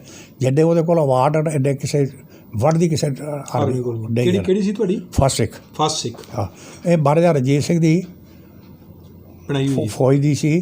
ਫਸਟ ਸਿੱਖ ਔਰ ਸੈਕੰਡ ਸਿੱਖ ਮਹਾਰਾਜਾ ਰਣਜੀਤ ਸਿੰਘ ਦੀਆਂ ਫੌਜਾਂ ਸੀ। ਅੱਛਾ। ਆਪਣੀ ਇਹ ਸਾਰੇ ਤੁਹਾਨੂੰ ਫਸਟ ਸਿੱਖ 'ਚੋਂ ਮਿਲੇ ਦੇ? ਨਹੀਂ, ਆਰਮੀ ਦੇ ਇਹ ਜੇ ਕੁਝ ਮੇਰੇ ਮਿਕਸ ਹੋਏ ਹੋਏ ਨਾ। ਅੱਛਾ। ਇਹ ਬੈਟਲਰ ਮੇਰੇ ਸਾਰੇ। ਹਾਂ, ਇਹ ਜਿਹੜੇ ਨਾ ਇਹ ਸਟਾਰ ਜਿਹੜਾ ਕਿ ਬਿਲਕੁਲ ਫਰੰਟ ਵਿੱਚ ਲੜਾਈ ਲੜਿਆ 62 ਤੇ 65 ਦੀ ਜਿਹੜੀ ਤੁਸੀਂ ਲੜੀ ਹੈ। ਹਾਂ, ਇਹ ਇੱਕ ਮੇਰਾ ਮਿਸ ਹੈ ਜਿਹੜਾ 71 ਵਾਲਾ ਹੈ। ਬਾਕੀ ਇਹਨਾਂ ਸਾਰੀਆਂ ਦੇ ਉੱਪਰ ਲਿਖਿਆ ਹੋਇਆ ਆ ਰਹੀ ਚੀਜ਼ ਕਿਤੇ ਨੇ ਹਾਈ ਐਲਟੀਟਿਊਡ 'ਤੇ ਜਿਹੜਾ ਇੱਕ ਅਤੇ ਉਹਦੇ ਨਾਲ ਵੀ ਇੱਕ ਦੇ ਨਾਲ ਹੈ ਹਾਈ ਐਲਟੀਟਿਊਡ। ਅਸੀਂ 19,000 ਦੇ ਰਿਹਾ। ਅੱਛਾ। ਉਹ 19,000 ਦੇ ਜਿਹੜੀ ਲੜਾਈ ਲੜੀ ਆ ਅਸੀਂ ਚਾਈਨਾ ਦੇ ਖਿਲਾਫ। ਸੁਬੇਦਾਰ ਜੋਗਿੰਦਰ ਸਿੰਘ। ਤੁਸੀਂ ਫਿਰ ਉੱਥੇ ਜਿਸਲੇ ਬ੍ਰਿਗੇਡੀਅਰ ਪ੍ਰੀਤਮ ਸਿੰਘ ਜਦੋਂ ਉੱਥੇ ਗਏ? ਅੱਛਾ, ਉੱਥੇ ਮੈਂ ਤੁਹਾਨੂੰ ਦੱਸਾਂ ਕਿ ਉਸ ਵੇਲੇ ਇਹ ਜਿਹੜੀ ਫਸਟ ਸਿੱਖ ਸੀ ਇਹ ਊੜੀ ਦੇ ਰਸਤੇ ਬਗਲਾਬ ਕਰ ਰਹੀ ਸੀ। ਇਹ ਫਸਟ ਸਿੱਖ ਦਾ ਉਸ ਵਕਤ ਕੌਣ ਲੀਡ ਕਰ ਰਿਹਾ ਸੀ? ਇਹਦਾ ਕੌਣ ਸੀ ਕਮਾਂਡਰ? ਇਸ ਫਸਟ ਸਿੱਖ ਦਾ ਉਸ ਵਕਤ ਜਿਹੜਾ ਕਮਾਂਡਰ ਸੀ ਸਾਰ ਬਚਟ। ਅਤੇ ਬ੍ਰਿਗੇਡੀਅਰ ਪ੍ਰੀਤਮ ਸਿੰਘ ਦੀ ਮੈਂ ਦੱਸਦਾ ਨਾ, ਮੈਂ ਤੁਹਾਨੂੰ ਉਹੀ ਉਹ ਅਲੱਗ ਚੀਜ਼ ਹੈ। ਇਹ ਜਦ ਗਏ ਨਾ ਊੜੀ ਕੋਲੋਂ ਅਤੇ ਇਹ ਉਸ ਸਮੇਂ ਇਹ ਪਲਟਨ ਦਾ ਇਤਿਹਾਸ ਕਹਿੰਦਾ ਆਪਣੇ 'ਚ ਕਿ ਸਾਡੇ ਸੀ Victoria Cross Nand Singh Victoria ਬੜੀ ਬਹਾਦਰੀ ਸੀ ਸੈਕੰਡ ਵਰਲਡ ਵਾਰ ਦੀ। ਅਤੇ ਉਹਨਾਂ ਨੇ ਪਹਿਲਾਂ ਅੰਬੂਸ਼ ਲਵਾਤਾ ਅਤੇ ਇਹਨਾਂ ਨੂੰ ਕਿਹਾ ਕਿ ਤੁਸੀਂ ਇੱਥੋਂ ਪੁਲਿਸ ਨਾਲ ਲਿੰਕ ਕਰ ਰਿਹਾ ਹੈ। ਜਦ ਇਹ ਕਹਿੰਦਾ ਪਲਟਨ ਦਾ ਬੜਾ ਨੁਕਸਾਨ ਹੋ ਗਿਆ। ਅੱਛਾ। ਯਾਨੀ ਪਲਟਨ 'ਚੋਂ ਕੋਈ ਆਦਮੀ ਨਹੀਂ ਸੀ ਜਿਹੜਾ ਜ਼ਖਮੀ ਨਾ ਹੋਇਆ ਹੋਵੇ। ਅੱਛਾ। ਅਤੇ ਸਾਡੇ ਫਸਟ ਸਿੱਖ ਦਾ ਵਿਕਟੋਰੀਆ ਕਰਾਸ ਨੰਦ ਸਿੰਘ ਵਗੈਰਾ ਜਿਹੜੇ ਸੀਗੇ ਇਹਨਾਂ ਦਾ ਰਾਵਲਪਿੰਡੀ ਜਲੂਸ ਕੱਢਿਆ ਸੀ। ਉਹਦੀ ਘੜੀ ਦੇ ਪਿੱਛੇ ਲਿਖਿਆ ਸੀ ਨੰਦ ਸਿੰਘ ਵਿਕਟੋਰੀਆ ਕਲਾਸ। ਅੱਛਾ। ਅਤੇ ਉਹ ਉਸ ਤੋਂ ਬਾਅਦ ਫਿਰ ਇੱਕ ਗੜਵਾਲ ਰਾਈਫਲ ਸੀ। ਉਸ ਦੀ ਸੀ ਇਹ ਮੇਜਰ ਸੀ ਪ੍ਰੀਤਮ ਸਿੰਘ ਉਸ ਵੇਲੇ। ਇਹ ਮੇਜਰ ਸਾਹਿਬ। ਅੱਛਾ। ਇਸ ਨੂੰ ਜਦ ਮੈਂ ਇਹਦਾ ਕਰਨਲ ਰਸਤੇ ਸ਼ਹੀਦ ਹੋ ਗਿਆ ਇਸ ਗੜਵਾਲ ਦਾ। ਹਾਂ। ਫਿਰ ਇਹਨੂੰ ਕਰਨਲ ਦੀ ਕਮਾਂਡ ਉਸ ਪਿੱਛੋਂ ਅਫਸਰ ਕਿਹੜਾ ਆਉਂਦਾ ਸੀ ਉਹ ਇਸੇ ਨੂੰ ਕਰਨਲ ਬਣਾ ਛੜਿਆ। ਉਹ ਇਸੇ ਦੀ ਕਰਨਲ ਨਾਲ ਉੱਪਰੋਂ ਆ ਜਾਂਦਾ ਸੀ ਕਿ ਚਲੋ ਆਰਡਰ ਤੂੰ ਐਜ਼ ਏ ਕਰਨਲ ਕੰਮ ਕਰ। ਕਰਨਲ ਇਹਨੇ ਫਿਰ ਜਾ ਕੇ ਅੱਗੇ ਪੁਲਿਸ ਆਉਂਦੇ ਪੁਲਿਸ ਤੋਂ ਊੜੀ ਨੂੰ ਜਿਹੜੀ ਸੜਕ ਜਾਂਦੀ ਹੈ ਨਾ, ਕੱਚਾ ਰੋਡ ਬੱਸ ਚੱਲਦੀ ਸੀ ਕੱਚੀ ਸੜਕ ਦੇ ਉੱਤੇ ਲੁਕਰਾਸੀ ਪਈ ਹੋਈ। ਅਤੇ ਉਸ ਦੇ ਉੱਤੇ ਅੱਗੇ ਅਸੀਂ ਦਰਿਆ ਦੇ ਉੱਤੇ ਛਾਜਲ ਦਾ ਪੁੱਲ ਜਿਹੜਾ ਇਹਨਾਂ ਨੇ ਸਾੜ ਛੜਿਆ ਆਪਣੀ ਫੌਜ ਨੇ। ਹਾਂ, ਉਹ ਇਹਨਾਂ ਨੇ ਜੇ ਡੋਗਰਿਆਂ ਨੇ ਕਿਹਾ ਕਿ ਭੈ ਜਾਓ ਇੱਥੋਂ ਉਹ ਫੌਜ ਆ ਜਾ ਰਹੀ ਆਪਣੀ ਰਹੀ ਸੀ। ਇਹ ਆ ਰਹੀ ਸੀ ਆਪਣੀ। ਇਹਨਾਂ ਨੇ ਕੀਤਾ ਅਤੇ ਇਹ ਥੋੜ੍ਹੇ ਜਿਹੇ ਆਦਮੀ ਲੈ ਕੇ ਉੱਥੋਂ ਫਿਰ ਕ੍ਰਾਸ ਕਰਕੇ ਗਿਆ। ਜ਼ਿਆਦਾ ਪੂਰੀ ਰਜਬੱਡਾ ਸੀ ਇਹਦੀ ਮਰ ਵੀ ਗਈ ਕਾਫੀ। ਅੱਛਾ। ਬ੍ਰਿਗੇਡੀਅਰ ਪ੍ਰੀਤਮ ਸਿੰਘ ਪੂਰੀ ਯੂਨਿਟ ਲੈ ਕੇ ਨਹੀਂ ਸੀ ਗਏ? ਯੂਨਿਟ ਤਾਂ ਉਹਦੀ ਪੂਰੀ ਗਈ, ਲੇਕਿਨ ਕੁਝ ਮਰ ਗਏ, ਕੋਈ ਮਰ ਗਏ, ਕੁਝ ਗਏ ਅਤੇ ਅੱਗੇ ਅਬਡੀਸ਼ਰੀ ਖਤਮ ਹੋਇਆ ਸੀ। ਜਿਸਲੇ ਪਾਰ ਪਹੁੰਚੇ ਇਹਦੇ ਕੋਲ ਕਿੰਨੀ ਕੁ ਤਾਦਾਦ ਸੀ ਫੌਜ ਦੀ? ਜਿਸਲੇ ਪਹੁੰਚੇ ਉਸ ਵੇਲੇ ਤਾਦਾਦ JNK ਦੀ ਫੌਜ ਦੀ ਸੀਗੀ। ਇੰਡੀਅਨ ਫੌਜ ਬਿਲਕੁਲ ਐਸੀ। ਅੱਛਾ। ਇੱਕ ਆਦਮੀ ਸੀ ਇੰਡੀਅਨ ਫੌਜ ਦਾ। ਅੱਛਾ। ਲੇਕਿਨ JNK ਦੇ ਡੋਗਰਾ ਇਹ ਸੀਗੇ ਇਹ ਜਾ ਕੇ ਪੁੱਛ ਗਿਆ ਤੇ ਇਹਨੇ ਪੁੱਛ ਜਾ ਕੇ ਬੜਾ ਸਖਤ ਸੀ, ਡੰਡੇ ਵਾਲਾ ਸੀ। ਇਹਨੇ ਸਾਰਾ ਕੁਝ ਦੇਖਿਆ, ਦੇਖ ਕੇ ਐਜ਼ ਏ ਕਰਨਲ ਤਾਂ ਫਿਰ ਬ੍ਰਿਗੇਡੀਅਰ ਦਾ ਬਣਾਤਾ ਨੇ ਕਿ ਤੂੰ ਉੱਥੇ ਹੀ ਬ੍ਰਿਗੇਡੀਅਰ। ਸੁਣੋ, ਆਊਟ ਆਫ ਟਰਨ ਜਿਹੜਾ ਹੈ ਉਹ 2 ਪ੍ਰਮੋਸ਼ਨਾਂ ਇਕੱਠੀਆਂ ਉੱਥੇ ਇਹ ਫੌਰਨ ਦੇ ਦਿੰਦੇ ਸਿਚੁਏਸ਼ਨ ਉੱਥੇ ਉਹ ਬ੍ਰਿਗੇਡੀਅਰ ਕੋਈ ਜਾਣ ਵਾਲਾ ਨਹੀਂ ਸੀ ਤੇ ਬ੍ਰਿਗੇਡ, ਕਿਉਂਕਿ ਡੋਗਰਿਆਂ ਦੀ ਫੌਜਾਂ ਪੂਰੀ JNK ਦੀ ਫੌਜ ਜਿਹੜੀ ਸੀ ਮਹਾਰਾਜਾ ਬਲਦੇਵ ਸਿੰਘ ਦੀ, ਹਰੀ ਸਿੰਘ ਦੀ ਤਾਂ ਖੈਰ ਪੂਰੇ ਹੋਣੀ, ਲੇਕਿਨ ਸਟੇਟ ਦੀ ਜਿਹੜੀ ਪੁਲਿਸ ਰਾਜਾ ਅਲੱਗ ਸੀ ਬਲਦੇਵ ਸਿੰਘ ਦੀ ਸੀ ਉਹਦੀ, ਤਾਂ ਉਸੇ ਵਿੱਚ ਜੋ ਅਗਰ ਬ੍ਰਿਗੇਡੀਅਰ ਹੁੰਦਾ ਤਾਂ ਉਹਨਾਂ ਦੇ ਕਰਨ ਲੱਗੇ ਸੀ ਅਸੀਂ ਸੀਨੀਅਰ ਹਾਂ। ਬਿਲਕੁਲ। ਫਿਰ ਉਹਨਾਂ ਨੇ ਕਿਹਾ ਕਿ ਬ੍ਰਿਗੇਡੀਅਰ ਇਸ ਨੂੰ ਖਿਤਾਬ ਦਿੱਤਾ। ਅੱਛਾ, ਇਹ ਨਿਧੜਕ ਸੀ ਖਾਲਸਾ। ਇਸ ਤਰ੍ਹਾਂ ਸਭ ਤੋਂ ਪਹਿਲਾਂ ਆ ਕੇ ਅਤੇ ਸਾਰੇ ਲੋਕਾਂ ਨੂੰ ਇਕੱਠਿਆ ਕੀਤਾ, ਇਕੱਠਿਆ ਕਰਕੇ ਕਿਹਾ ਕਿ ਤੁਹਾਡੇ ਕੋਲ ਹਥਿਆਰ ਸਾਰੇ, ਜਿਹੜੇ ਮੇਰੇ ਭਰਾ ਵੀ ਸੀ ਹੋਰ ਦੁਨੀਆ ਜਿਹਦੇ ਕੋਲ ਆਪਣੇ ਹਥਿਆਰ ਸੀ, ਕਿ ਫੌਜ ਕੋਲ ਹੀ ਹਥਿਆਰ ਇੰਨੇ ਹੈ ਨਹੀਂ ਸੀ 60+, ਉਹਨਾਂ ਦੀ ਇੱਕ ਬਣਾਈ ਬਾਰਡਰ ਸਕਾਊਟ। ਹਾਂ, ਬ੍ਰਿਗੇਡੀਅਰ ਪ੍ਰੀਤਮ ਸਿੰਘ ਨੇ ਬਣਾਇਆ ਬਾਰਡਰ ਸਕਾਊਟ, ਕਿ ਤੁਸੀਂ ਬਾਰਡਰ ਸਕਾਊਟ ਹੋ, ਤੁਹਾਨੂੰ ਇੱਕ ਦਿਨ ਭੇਜਿਆ ਕਰਾਂਗਾ ਘਰ ਜਾ ਕੇ ਬਿੱਲ ਆਇਆ ਕਰੋ ਅਤੇ ਬਾਕੀ ਇੱਧਰ ਰਹੋਗੇ ਸਾਰੇ ਰਾਸ਼ਨ ਲੰਡਨ ਡਾਲ। ਅਤੇ ਉਹ ਕੰਮ ਇਹ ਕਰਦਾ ਸੀ ਕਿ ਜਿਹੜੇ ਮੁਜ਼ੱਫਰਾਬਾਦ ਤੋਂ ਵੀ ਆ ਗਏ, ਬਾਗ ਤੋਂ ਵੀ ਆ ਗਏ, ਉਹ ਲੋਕ ਮਰ ਰਹੇ ਸੀ ਭੁੱਖੇ, ਅਤੇ ਇਹ ਫਿਰ ਇਹਨੇ ਬਾਰਡਰ ਸਕੂਟਰਾਂ ਨਾਲ ਲਾ ਕੇ ਨਾ ਅਤੇ ਜਾ ਕੇ ਉਹਨਾਂ ਦੇ ਪਿੰਡਾਂ 'ਤੇ ਹਮਲਾ ਕਰਨਾ। ਜਿਹਦਾ ਝਲਾਸ ਹੈ, ਜਿਹਦਾ ਤੇਤਰੀ ਡੋਟ ਹੈ, ਖੜੀ ਧਰਮਸਾਲ ਹੈ, ਇਹ ਉਹਨਾਂ ਕੋਲ ਚਲੇ ਹੋਏ। ਅੱਛੀ ਸਟ੍ਰੈਟਜੀ ਸੀ ਉਹ ਕਰਨਾ। ਅਤੇ ਫਿਰ ਉਹਨਾਂ ਕਿਹਾ ਸੀ ਕਿ ਉੱਥੋਂ ਤੁਸੀਂ ਰਾਸ਼ਨ ਲੁੱਟ ਲਿਆਓ ਜੀ। ਇੱਕ ਦਫਾ ਮੈਂ ਵੀ ਗਿਆ ਖੜੀ ਧਰਮਸਾਲ ਤੱਕ। ਅੱਛਾ। ਅਤੇ ਮੇਰਾ ਭਰਾ ਕਹਿ ਲਾ ਕੋਈ ਜ਼ਿਆਦਾ ਨਾ ਚੱਕੇ, ਤੂੰ ਲੋੜ ਹੈ ਅਤੇ ਤੂੰ ਰਹਿ ਨਹੀਂ ਜਾਣਾ, ਅਸੀਂ ਬੱਖ ਲਿਆ ਦੀ। ਅੱਛਾ, ਤੁਸੀਂ ਸ਼ੌਂਕੀ ਜਾਂਦੇ ਹੋ? ਸ਼ੌਂਕੀ। ਬ੍ਰਿਗੇਡੀਅਰ ਸਾਹਿਬ ਆਪੇ ਵੀ ਨਾਲ ਜਾਂਦੇ ਰਹੇ? ਬ੍ਰਿਗੇਡੀਅਰ ਸਾਹਿਬ ਅੱਗੇ ਜਾਂਦਾ ਸੀ। ਅੱਛਾ। ਉਸ ਨੂੰ ਕਈ ਦਫਾ ਕੋਈ ਕਹਿੰਦੇ ਸੀ ਕਿ ਬ੍ਰਿਗੇਡੀਅਰ ਪ੍ਰੀਤਮ ਸਿੰਘ ਕਹਿੰਦਾ ਪ੍ਰੀਤਮ ਸਿੰਘ ਵਾਸਤੇ ਜਿਹੜੀ ਗੋਲੀ ਬਣੀ ਆ ਨਾ, ਉਹ ਅੱਜ ਪਾਕਿਸਤਾਨ ਕੋਲ ਲਈ, ਜਦੋਂ ਬਣ ਗਈ ਤਾਂ ਉਦੋਂ ਬ੍ਰਿਗੇਡੀਅਰ ਸਿੰਘ ਪ੍ਰੀਤਮ ਸਿੰਘ ਨੂੰ ਹੀ ਲੱਗੇਗੀ, ਹੋਰ ਕਿਸੇ ਨੂੰ ਨਹੀਂ ਲੱਗ ਸਕਦੀ। ਅੱਛਾ, ਕਿਆ ਬਾਤ ਹੈ। ਮੈਂ ਬੜੇ ਬਜ਼ੁਰਗਾਂ ਕੋਲੋਂ ਸੁਣਿਆ ਗੱਲ। ਹਾਂ, ਉਹ ਕਹਿੰਦਾ ਸੀ ਅਜੇ ਤੱਕ ਗੋਲੀ ਨਹੀਂ ਬਣੀ। ਹਾਂ, ਮੇਰੇ ਵਾਸਤੇ ਗੋਲੀ ਨਹੀਂ ਬਣੀ। ਅਤੇ ਉਹ ਫਿਰ ਉਸ ਤੋਂ ਬਾਅਦ ਸਭ ਤੋਂ ਪਹਿਲਾਂ ਆ ਕੇ ਉਹਨੇ ਉਹ ਕਬਰਸਤਾਨ ਪਹੁੰਚਾਇਆ, ਹਵਾਈ ਅੱਡਾ ਬਣਾਇਆ ਅਤੇ ਉਹ ਬਣਾਇਆ, ਕੋਈ ਰਾਸ਼ਨ ਆਵੇ ਤਾਂ ਕੋਈ ਜਾਲੇ ਦੁਨੀਆ ਨੂੰ ਬਾਹਰ ਕੱਢੀਏ। ਅਗਰ ਉਹ ਕਬਰਸਤਾਨ ਨਾ ਪੱਟਿਆ ਜਾਂਦਾ ਤਾਂ ਸ਼ਾਇਦ 40,000 ਬੰਦਾ ਨਾ ਬਚਦਾ। ਉਹ ਕੀ ਉਸਨੂੰ ਕਿਹਾ ਸੀ ਨਾ ਇਹਨਾਂ ਮੁਸਲਮਾਨਾਂ ਨੇ, ਸ਼ੇਖ ਅਬਦੁੱਲਾ ਦੂਆ ਦੀਆਂ ਨੇ ਪੈਜੋ ਕਰਦਾ ਸੀ ਪੁੱਟ ਆਫ। ਹਾਂ, ਇਸੇ ਕਰਕੇ ਤਾਂ ਉਹਨੂੰ ਬਾਅਦ ਨਹੀਂ ਉਸ ਇਸ ਕਰਕੇ ਉਹਦਾ ਜਵਾਬ ਦਿੱਤਾ ਸੀ ਉਹਨੇ। ਮੈਂ ਉਹ ਸੀ ਜਰਾ, ਅਸੀਂ ਸਾਰੀਆਂ ਗੱਲਾਂ ਪਿਤਾ ਜੀ ਦੱਸਦੇ ਸੀ। ਪਿਤਾ ਜੀ ਸਾਡੇ ਯਾਨੀ ਰਾਜਸੀ ਆਦਮੀ ਸੀਗੇ, ਜ਼ਰਾ ਗੱਲ ਦੱਸਦੇ ਸੀ। ਬ੍ਰਿਗੇਡੀਅਰ ਪ੍ਰੀਤਮ ਸਿੰਘ ਨੇ ਕਿਹਾ ਸੀ ਕਿ ਇਹਨਾਂ ਨੂੰ ਡਰ ਉੱਡੂਗੇ, ਤੂੰ ਦੱਸ ਮੈਨੂੰ ਕਿ ਮੁਰਦਿਆਂ ਨੂੰ ਬਚਾਉਣ ਵਾਸਤੇ ਭੇਜਿਆ ਕਿ ਜ਼ਿੰਦਿਆਂ ਨੂੰ? ਕਿਆ ਬਾਤ ਹੈ। ਤੈਨੂੰ ਕਬਰਾਂ ਦੀ ਚਿੰਤਾ ਹੈ ਅਤੇ ਜਿਹੜੇ 40,000 ਜਿੰਦੇ ਨੇ ਦੀ ਚਿੰਤਾ, ਇਹਨਾਂ ਦੀ ਚਿੰਤਾ ਨਹੀਂ। ਫਿਰ ਉਹਨੇ ਆਪਣੇ ਇਹਨਾਂ ਨੇ ਉਹ ਆਖਰ ਦੇਖੋ ਨਾ, ਕੁੱਤੇ ਦੇ ਮਾਰੀ ਜਿਹੜਾ ਜਨਰਲ ਸੀ ਨਾ ਬਿਕਰਮ ਸਿੰਘ ਨਹੀਂ, ਜਿਹੜਾ ਐਕਸੀਡੈਂਟ ਹੋਇਆ ਸੀ, ਮਰਿਆ ਸੀ ਇੱਥੇ, ਆਤਮਾ ਸਿੰਘ ਇਹ ਸੀ। ਇਹ ਵੀ ਜਨਰਲ ਬਣ ਗਿਆ ਹੋਇਆ ਸੀ। ਇਹ ਤਾਂ ਇਹਨਾਂ ਦੇ ਮਾਮਾ ਜੀ ਦਾ ਬੇਟਾ ਸੀ ਨਾ ਜੀ। ਹਾਂਜੀ, ਪਰ ਇਹਨਾਂ ਦੀ ਆਪਸੀ ਬਣਦੀ ਨਹੀਂ ਸੀ। ਬਾਬਾ ਜੀ ਦਾ ਬੇਟਾ ਸੀ, ਉਸ ਦੀ ਵਜ੍ਹਾ ਨਾਲ ਇਹਨਾਂ ਨੇ ਭੈਣ ਚੋਂ ਲਾਇਆ ਕਿ ਕੱਲ੍ਹ ਉਹ ਰਹਿੰਦਾ ਸੀ ਉਹਦੇ, ਤੁਹਾਡਾ ਕਿਲ੍ਹਾ ਕਿਹੜਾ ਕਿਲ੍ਹਾ ਨਹੀਂ ਉੱਪਰ, ਮੋਤੀ ਮਹਿਲ ਵਿੱਚ ਤਾਂ ਸੋਨਾ ਸਾਰਾ ਇਹ ਉਹ ਗਬਰ ਕੀਤਾ ਲਟਪਟ। ਹਾਂ, ਐਲੀਗੇਸ਼ਨ ਲਾਇਆ ਸੀ। ਉਹ ਮੇਰੀ ਉਹਨਾਂ ਦੇ ਬੇਟੇ ਨਾਲ ਗੱਲ ਹੋਈ, ਅੱਜ ਸਵੇਰੇ ਵੀ ਹੋਈ ਹੈ ਮੇਰੀ ਡੇਲੀ। ਬ੍ਰਿਗੇਡੀਅਰ ਪ੍ਰੀਤਮ ਸਿੰਘ ਦੇ ਬੇਟੇ ਨੇ ਕਰਨਲ DP ਸਿੰਘ। ਅੱਛਾ। ਮੇਰੀ ਉਹਨਾਂ ਨਾਲ ਹਰ ਰੋਜ਼ ਮੈਂ ਇਸ ਤੋਂ ਬਾਅਦ ਤੁਹਾਨੂੰ ਦੱਸਾਂਗਾ ਮੇਰੀ ਹੁੰਦੀ ਹੈ। ਉਹ ਕਹਿ ਰਹੇ ਨੇ ਕਿ ਸਾਡੇ ਕੋਲ ਬਿਲਕੁਲ ਹੀ ਉਹਨਾਂ ਨੇ ਬਾਅਦ 'ਚ ਕੇਸ ਕੀਤਾ, ਬਾਇਜ਼ਤ ਤੋਂ ਬਰੀ ਹੋਏ, ਸਾਰੀ ਜਜਮੈਂਟ ਉਹਨਾਂ ਦੇ ਕੋਲ। ਉਹ ਤਾਂ ਈਵਨ ਅਤੇ ਅਸੀਂ ਉਹਨਾਂ ਨੂੰ ਕਹਿ ਰਹੇ ਸੀ ਵੀ ਜੇ ਅਸੀਂ ਥੋੜ੍ਹਾ ਜਿਹਾ ਵੀ ਅਸਲੇ ਕਰੀਏ, ਦੇਖੋ ਕੋਰਟ ਨੇ ਉਹਨਾਂ ਨੂੰ ਬਰੀ ਕੀਤਾ ਦਾ ਹੈ, ਅਸੀਂ ਕਲੇਮ ਕਰ ਸਕਦੇ ਹਾਂ ਪਰਮਵੀਰ ਚੱਕਰ ਵਾਸਤੇ, ਸਰਵਾਈਵਰ ਐਂਡ 40,000 ਆਦਮੀਆਂ ਦੇ। ਉਹ ਤਾਂ ਸਾਰਾ ਹੀ ਕਲੀਅਰ ਹੋ ਗਿਆ ਸੀ ਬਾਅਦ 'ਚ। ਐਲੀਗੇਸ਼ਨ ਬੜੇ ਲੱਗੇ ਉਹਨਾਂ ਵਾਸਤੇ, ਤੈਸ਼ੋਖਾਨੇ ਦਾ ਲੱਗਿਆ, ਘੋੜਿਆਂ ਦਾ ਲੱਗ ਗਿਆ, ਇਹ ਲੱਗਿਆ। ਫਿਰ ਜਿਹੜਾ ਇਹ ਜਨਰਲ ਦਾ ਨਾਮ ਦੱਸਿਆ ਨਾ ਤੁਹਾਨੂੰ, ਆਤਮਾ ਸਿੰਘ ਦਾ, ਇਹਨੇ ਹੈਲਪ ਨਹੀਂ ਕੀਤੀ ਉਹਦੀ। ਇਹ ਅਗਰ ਹੈਲਪ ਇਹਨੂੰ ਆਪਣੇ ਪਿੱਛੇ ਦੂਏ ਦੀ ਹੈਲਪ ਕਰਕੇ ਸਿੱਖਾਂ ਦਾ ਸਿੱਖ ਹੋ ਕੇ ਕਰ ਰਿਹਾ, ਅਤੇ ਇਹਨਾਂ ਨੇ ਜਿਹੜਾ ਸੀ ਫਿਰ ਇਹ ਹੈਲਪ ਕਰਦਾ ਅਤੇ ਉਹ ਇਨਕੁਆਰੀਆਂ ਬਿਠਾਈਆਂ ਸੀਗੀਆਂ, ਪਰ ਵਾਜ਼ਾ ਉਹ ਚਲਾ ਗਿਆ। ਅਤੇ ਉਸ ਤੋਂ ਬਾਅਦ ਉਸ ਨੂੰ ਆਖਰ ਉਹ ਵੈਸੇ ਉਸ ਨੂੰ ਪੈਨਸ਼ਨ ਨਹੀਂ ਜੇ ਹੋਈ ਆਖਰ ਤੱਕ, ਉਹ ਨੋ ਰਾਈਟ ਫਰਮ ਪੈਨਸ਼ਨ 'ਚ ਚਲੇ ਗਏ। ਦੇਖੋ ਤੁਸੀਂ ਕਿਆ ਬਾਤ ਹੈ। ਪਰ ਉਸਨੇ ਜਿਹੜਾ ਕੰਮ ਕੀਤਾ ਨਾ ਪੁਲਿਸ ਵਾਸਤੇ, ਕੋਈ ਮੇਰੇ ਭਰਾ ਨਾਲ ਜਾਂਦੇ ਰਹੇ ਉਹਦੇ, ਅਤੇ ਉਹ ਆਠੇ ਡੰਡਾ ਫੜ ਰੱਖਦਾ ਸੀ ਕਿਤੇ ਪਾਣੀ ਛੱਡਣ ਵਾਸਤੇ, ਅਤੇ ਬਿਲਕੁਲ ਲਿਬਾਸ ਵੀ ਚੇਂਜ ਕਰ ਲੈਂਦਾ ਸੀ। ਅੱਛਾ। ਕਈ ਦਫਾ ਉਹਨਾਂ ਨੇ ਅਫਸਰ ਇਹਨਾਂ ਨੇ ਡੋਗਰੇ ਬੜੇ ਕੁੱਟੇ, ਜਿਹੜੇ ਕੈਪਟਨ ਇਹ ਡਰੇ, ਇਹ ਵੀ ਉਹਨਾਂ ਦੇ ਖਿਲਾਫ ਹੋ ਗਏ ਸੀਗੇ। ਅੱਛਾ। ਅਤੇ ਇਹ ਡਰ ਦੇ ਪਿੱਛੇ ਆਉਂਦੇ ਸੀਗੇ, ਇਹ ਕਹਿੰਦਾ ਪੈਰ ਪਿੱਛੇ ਕਰਨ ਦਾ ਕੀ ਮਤਲਬ, ਜਿਸ ਦੇ ਪਾਸੇ ਗੋਲੀ ਮਾਰੀ ਹੈ ਕਹਿੰਦੇ ਲੱਗਦੀ ਉਸੇ ਨੂੰ ਹੈ। ਉਹ ਕਹਿੰਦਾ ਅਕਾਲ ਪੁਰਖ ਵੱਲੋਂ ਲਿਖਿਆ ਆਏਗਾ ਕਿ ਇਸ ਗੋਲੀ ਨਾਲ ਇਹ ਬਣ ਰਿਹਾ ਹੈ। ਦੇਖੋ 1.25 ਸਾਲ ਉਹ ਟੋਟਲ ਕੱਟ ਰਹੇ ਆਪਣੇ ਪਰਿਵਾਰ ਤੋਂ, ਕੱਟ ਸਮਾਜ ਤੋਂ, ਕਿਉਂਕਿ ਪਹੁੰਚੇ ਕੱਟਿਆ ਹੀ ਗਿਆ ਸੀ ਸਾਰਾ।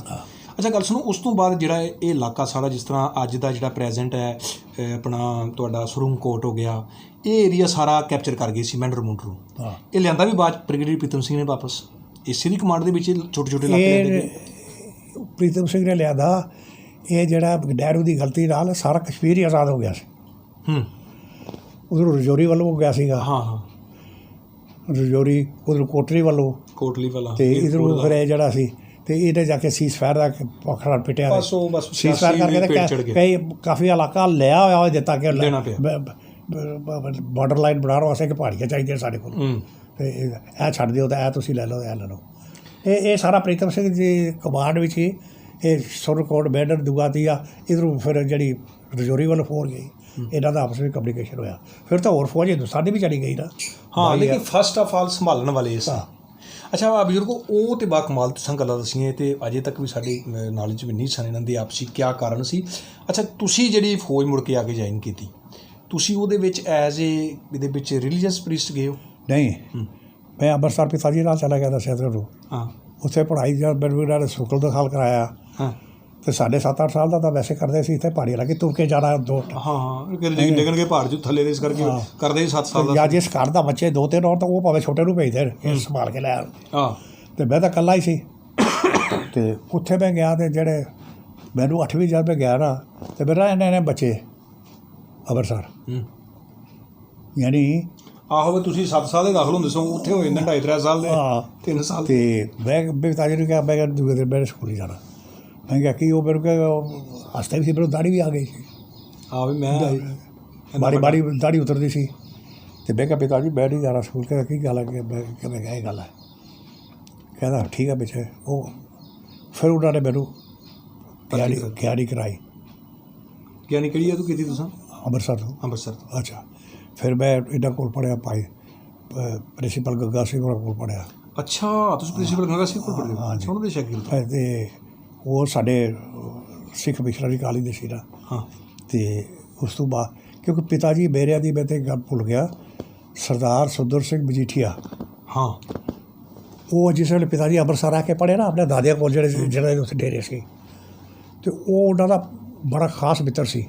ਮਜੀਠੀਏ ਨੇ 5 ਪਿਆਰਿਆਂ ਨੇ ਜਿਹੜਾ ਖਾਲਸਾ ਕਾਲਜ ਦਾ ਪੱਥਰ ਰੱਖਿਆ ਸੀ, ਉਹ ਸਾਡੇ ਪਿਤਾ ਜੀ ਦਾ ਰੱਖਿਆ ਹੋਇਆ ਅੰਮ੍ਰਿਤਸਰ ਖਾਲਸਾ ਕਾਲਜ। ਖਾਲਸਾ ਕਾਲਜ ਸੁੰਦਰ ਸਿੰਘ ਮਜੀਠੀਆ ਵੀ।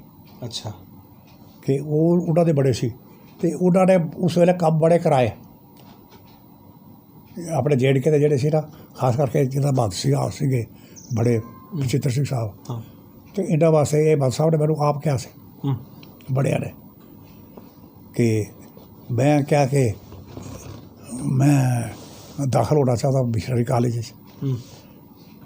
ਅਤੇ ਇਹ ਪਿਤਾ ਜੀ ਕੋਲ ਫਿਰ ਗਏ। ਕਪੂਰ ਸਿੰਘ ਸੀ ਬਸਮਰਾਬਾਦ ਦੇ। ਅੱਛਾ, ਉਹਨਾਂ ਦੀ ਬੜੀ ਚੱਲਦੀ ਸੀ। ਇਹਨਾਂ ਨੇ ਕਰਕੇ ਲੱਗਿਆ ਠੀਕ ਹੈ, ਸੁਰਜੀਤ ਸਿੰਘ ਮਜੀਠੀਆ ਨੂੰ ਚਿੱਠੀ ਲਿਖੋ। ਉਹ ਉਹਦਾ ਚਿੱਠ ਆ ਰਹੀ ਸੀ ਖਾਲਸਾ ਕਾਲਜ, ਅਤੇ ਉਹਨਾਂ ਨੇ ਚਿੱਠੀ ਲਿਖਿਆ, ਸਰਦਾਰ ਸਾਹਿਬ ਸਾਡੇ ਪੁੰਛ ਕਸ਼ਮੀਰ ਦਾ ਇੱਕ ਬੈਕਵਰਡ ਇਲਾਕੇ ਦਾ ਇਨਸਾਨ ਜਿਹੜਾ ਪੜ੍ਹਿਆ ਲਿਖਿਆ ਹੀ ਨਹੀਂ, ਉਹਦਾ ਟੈਸਟ ਨਾ ਲਿਓ, ਇਸ ਤਰ੍ਹਾਂ ਕਰ ਲਓ, ਅਤੇ ਅਗਰ ਉਸ ਨੂੰ ਕਰ ਦਿਓ ਤਾਂ ਤੁਹਾਡਾ ਬਹੁਤ ਧੰਨਵਾਦ। ਕਹਿੰਦਾ ਕਿ ਤੁਹਾਡਾ ਬਹੁਤ ਧੰਨਵਾਦ ਹੋਏਗਾ, ਅਤੇ ਜੇ ਟੈਸਟ ਲਓਗੇ ਤਾਂ ਅਸੀਂ, ਉਹ ਇਹ ਕਹਿੰਦਾ ਮੈਂ ਟੈਸਟ ਨਹੀਂ ਦੇ ਸਕਦਾ।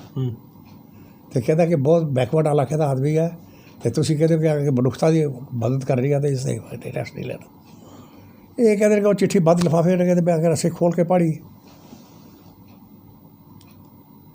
ਮਾਨ ਸਾਹਿਬ, ਇਹ ਮਾਨ ਸਾਹਿਬ ਦੇ ਆਪਣੇ ਜ਼ੁਬਾਨੀ ਮੈਨੂੰ ਆਰਡਰ।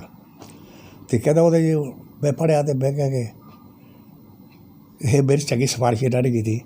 ਮੈਂ ਕਿਹਾ ਚਿੱਠੀ ਦੇਵਾਂ ਇਹਨਾਂ ਦਾ ਜਾਵਾਂ ਇਹਨਾਂ, ਬੇਇੱਜ਼ਤੀ ਹੈ। ਫਿਰ ਮੈਂ ਕਿਹਾ ਕਿ ਇਹਦੇ ਕੋਈ ਰਾਜ਼ ਹੋ ਸਕਦਾ। ਮੈਂ ਜਾ ਕੇ ਸਰਦਾਰ ਸਾਹਿਬ ਨੂੰ ਫੜਾਈ ਚਿੱਠੀ, ਸੁੰਦਰ ਸਿੰਘ ਨੂੰ। ਉਹਨੇ ਚਿੱਠੀ ਪਹਿਲਾਂ ਮੱਥੇ ਨੂੰ ਲਾਈ।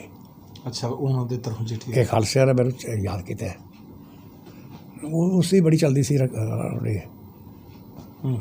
ਜਿਹੜੇ ਵਿਸਾਖੀ ਨੂੰ ਦੱਸਿਆ ਮੈਂ ਨਿਹੰਗ ਸੀਗੇ ਜਿਹੜੇ ਗਰਮ ਕੱਪੜੇ ਰੱਖਦੇ, ਕਪੂਰ ਸਿੰਘ ਕਪੂਰ ਸਿੰਘ ਹੋਰੀ ਬਸ ਇਹਨੂੰ ਲਾ ਕੇ ਤੇ ਉਹਨੂੰ ਕਿਹਾ ਕਿ ਜਾ ਬੇਟਾ ਉੱਥੋਂ ਅਪੋਇੰਟ। ਉਸ ਤੋਂ ਬਾਅਦ ਫਿਰ ਜਿਹੜੇ ਸਾਡੇ ਪਿਤਾ ਜੀ ਨੇ ਉਹ ਅੰਮ੍ਰਿਤਸਰ ਆ ਕੇ ਬੜੇ ਕੰਮ ਕੀਤੇ ਹੋਏ ਨੇ। ਡੇਰਾ ਬਿਸ਼ਰਾ ਸਿੰਘ ਦਾ ਡੇਰਾ ਇਹ ਇਹਨਾਂ ਨੇ ਆਜ਼ਾਦ ਕਰਾਇਆ। ਕਬਜ਼ਾ ਜਿਹੜਾ ਸੀ ਪਹਿਲਾਂ ਆਦਮੀ ਸਾਡਾ ਸੀ, ਉਹ ਮਰ ਗਿਆ। ਉਸ ਤੋਂ ਬਾਅਦ ਸੈਕੰਡ ਜਿਹੜਾ ਸੇਵਾਦਾਰ ਸੀ ਉਹ ਪੰਜਾਬ ਦਾ ਸੀ, ਉਹਨਾਂ ਨੇ ਕਿਹਾ ਇਹ ਸਾਡਾ ਡੇਰਾ ਹੈ। ਫਿਰ ਇਹਨਾਂ ਨੇ ਕੇਸ ਲੜਿਆ। ਇਹ ਸਾਰੇ ਕਿਤਾਬ ਤੁਸੀਂ ਪੜ੍ਹੋ, ਪਿਤਾ ਜੀ ਦੇ ਨਾਂ ਦੀ ਕਿਤਾਬਾਂ ਦੋ ਸਾਡੇ ਗਿਆਨੀ ਉਹਨਾਂ ਦੀ ਲਿਖੀ ਹੋਈ ਹੈ, ਗਿਆਨੀਪੁਰ ਸਿੰਘ ਹੋਰਾਂ ਦੀ, ਉਹ ਅੰਮ੍ਰਿਤਸਰ ਲਾਇਬ੍ਰੇਰੀ 'ਚ ਹੈਗੀ ਆ ਜੇ। ਇੱਥੇ ਲੋਕਾਂ ਕੋਲ ਇਹਨੇ ਦਿੰਦੇ ਨਹੀਂ, ਦੱਸਦੇ ਨਹੀਂ ਕਿ ਹੈ ਕਿਸੇ ਕੋਲ ਤਾਂ ਪੜ੍ਹ ਲਓ। ਉਹ ਹੈ ਕਿ 94 ਰਤਨ, 94 ਰਤਨ, ਅਤੇ ਉਹਦੇ ਵਿੱਚ ਹਨ ਖਾਸ ਆਦਮੀ ਅਤੇ ਗੁੱਜੇ ਹੀਰੇ ਤੇ ਹੈਗੀ ਆ ਤੁਹਾਡੇ ਕੋਲ ਵੀ ਪਈ ਹੈ। ਹਾਂ, ਗੁੱਜੇ ਹੀਰੇ ਭਗਤ ਸਾਹਿਬ ਦੀ ਹੈ ਅਤੇ 94 ਰਤਨ ਦੂਏ। ਅੱਛਾ, ਗੁੱਜੇ ਹੀਰਿਆਂ ਵਿੱਚ ਸਾਡੇ ਪਿਤਾ ਜੀ ਦਾ ਜ਼ਿਕਰ ਉਸ ਦਾਦਾ ਪੜਦਾਦਾ ਦਾ ਜ਼ਿਕਰ ਦੇ ਕਿ ਬਾਦ ਬੰਗਲ ਸਿੰਘ ਸਾਹਿਬ ਨੇ ਉਹਨਾਂ ਕੋਲੋਂ ਬਾੜੀ ਕੱਢ ਕੇ ਅਗਰ ਪੜ੍ਹੋ ਤੁਸੀਂ।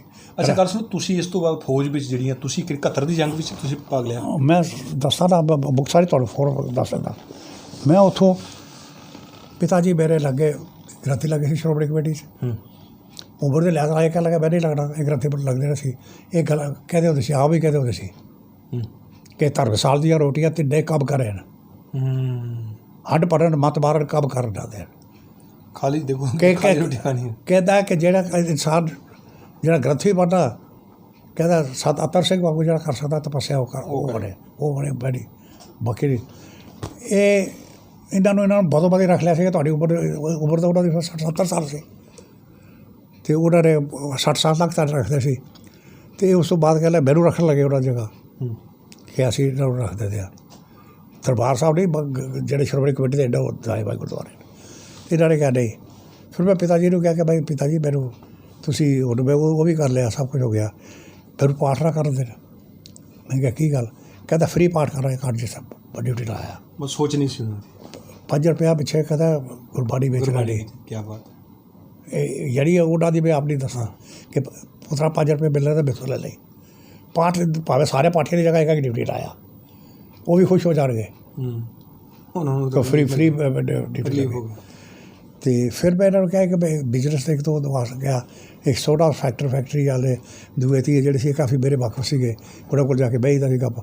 ਉਸ ਕੋਲ ਮੈਂ ਕੰਮ ਸਾਰਾ ਸਿੱਖ ਲਿਆ। ਬਹਿ ਉਹ ਕਹਿੰਦਾ ਪੁੱਤਰਾ ਇਹ ਬਾੜੀਆਂ ਦਾ ਕੰਮ ਹੈ, ਇਹ ਨਹੀਂ ਤੁਸੀਂ ਕਰ ਸਕਦੇ। ਭਰਤੀ ਹੋਈ ਮੈਨੂੰ ਪਤਾ ਹੈ ਨਹੀਂ, ਭਰਤੀ ਵਾਸਤੇ ਨਹੀਂ ਗਿਆ।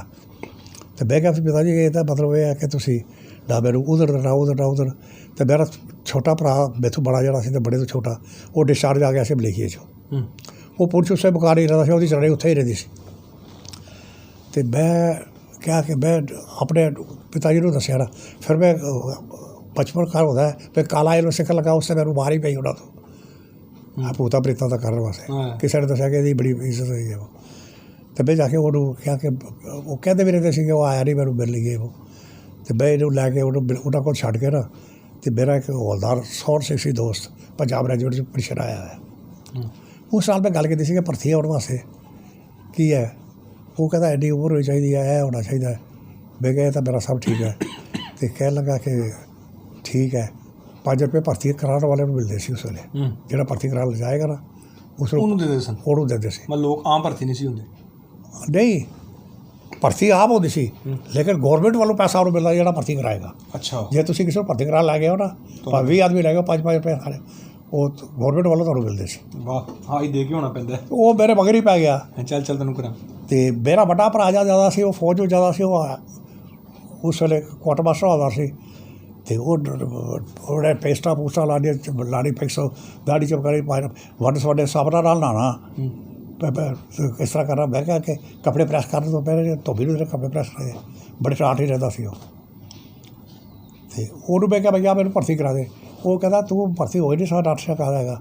ਪਿਤਾ ਜੀ ਕਹਿਣ ਲੱਗੇ ਜੀ ਕਰਾ ਦੇ ਇਹਨੂੰ। ਕਹਿੰਦਾ ਜੀ ਫਿਰ ਪੁਲਿਸ ਤੁਹਾਡੇ ਮਗਰ ਤੁਰੀ ਫਿਰੇਗੀ, ਇਹ ਫੌਜ ਬੜਾ ਤੰਗ ਹੋਣਾ ਪੈਂਦਾ ਅਤੇ ਤੁਸੀਂ ਇਹ ਚੀਜ਼ ਨਾ ਕਰੋ। ਉਸ ਤੋਂ ਬਾਅਦ ਹੀ ਖੈਰ ਮੈਨੂੰ ਇਹਨਾਂ ਨੇ ਇਹਦੇ ਭੇਜ ਦਿੱਤਾ। ਮੈਂ ਉਹਨੂੰ ਉੱਥੇ ਛੱਡ ਗਿਆ।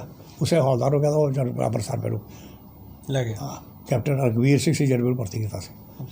ਅੱਛਾ, ਕਿੰਨੀ ਸਰਵਿਸ ਕਿੰਨੀ ਕੀਤੀ ਤੁਸੀਂ ਨੇ? ਮੈਂ 1952 ਮੈਂ ਭਰਤੀ ਹੋਇਆ। 6 ਮਈ ਨੂੰ ਐਨਰੋਲ ਹੋਇਆ। ਅੱਛਾ, ਉਸ ਤੋਂ ਬਾਅਦ ਮੈਂ ਜਦ ਗਿਆ ਤਾਂ ਪੜ੍ਹੇ ਲਿਖੇ ਮੁੰਡੇ ਸੀਗੇ ਅੱਗੇ, ਅਤੇ ਮੈਂ ਸੈਕਟਰੀ ਜਾ ਕੇ तो उन्होंने कह लगे शाम का वेला सी सारे 50 जी बिठा ले। तो साडा आया एक JCO नंद सिंह सी नाम, वो एक सी कहता है हौलदार कई इन्होंने सारे बिठा के राणा साहब उसने धार्मिक बड़े सी, फौजी बहुत धार्मिक सी। तो नाल ही एक ने कहता अगे तुहाडे तो नहीं रास कोई जानता, मैं तो नहीं गया, मेरा नाम सुरिंदर सिंह सी, एक श्रोमणी कमेटी का वह शहीद होया सी प्यो, तो श्रोमणी कमेटी ने ही बनाया सी।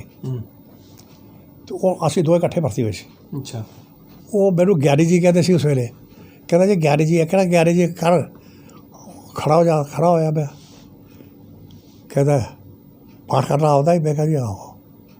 तो वो मैनू गुटका फड़ा लगा जेब चों कढ़ के, मैं कहा जी मैं जबानी करांगा, जबानी की अरदास की थी।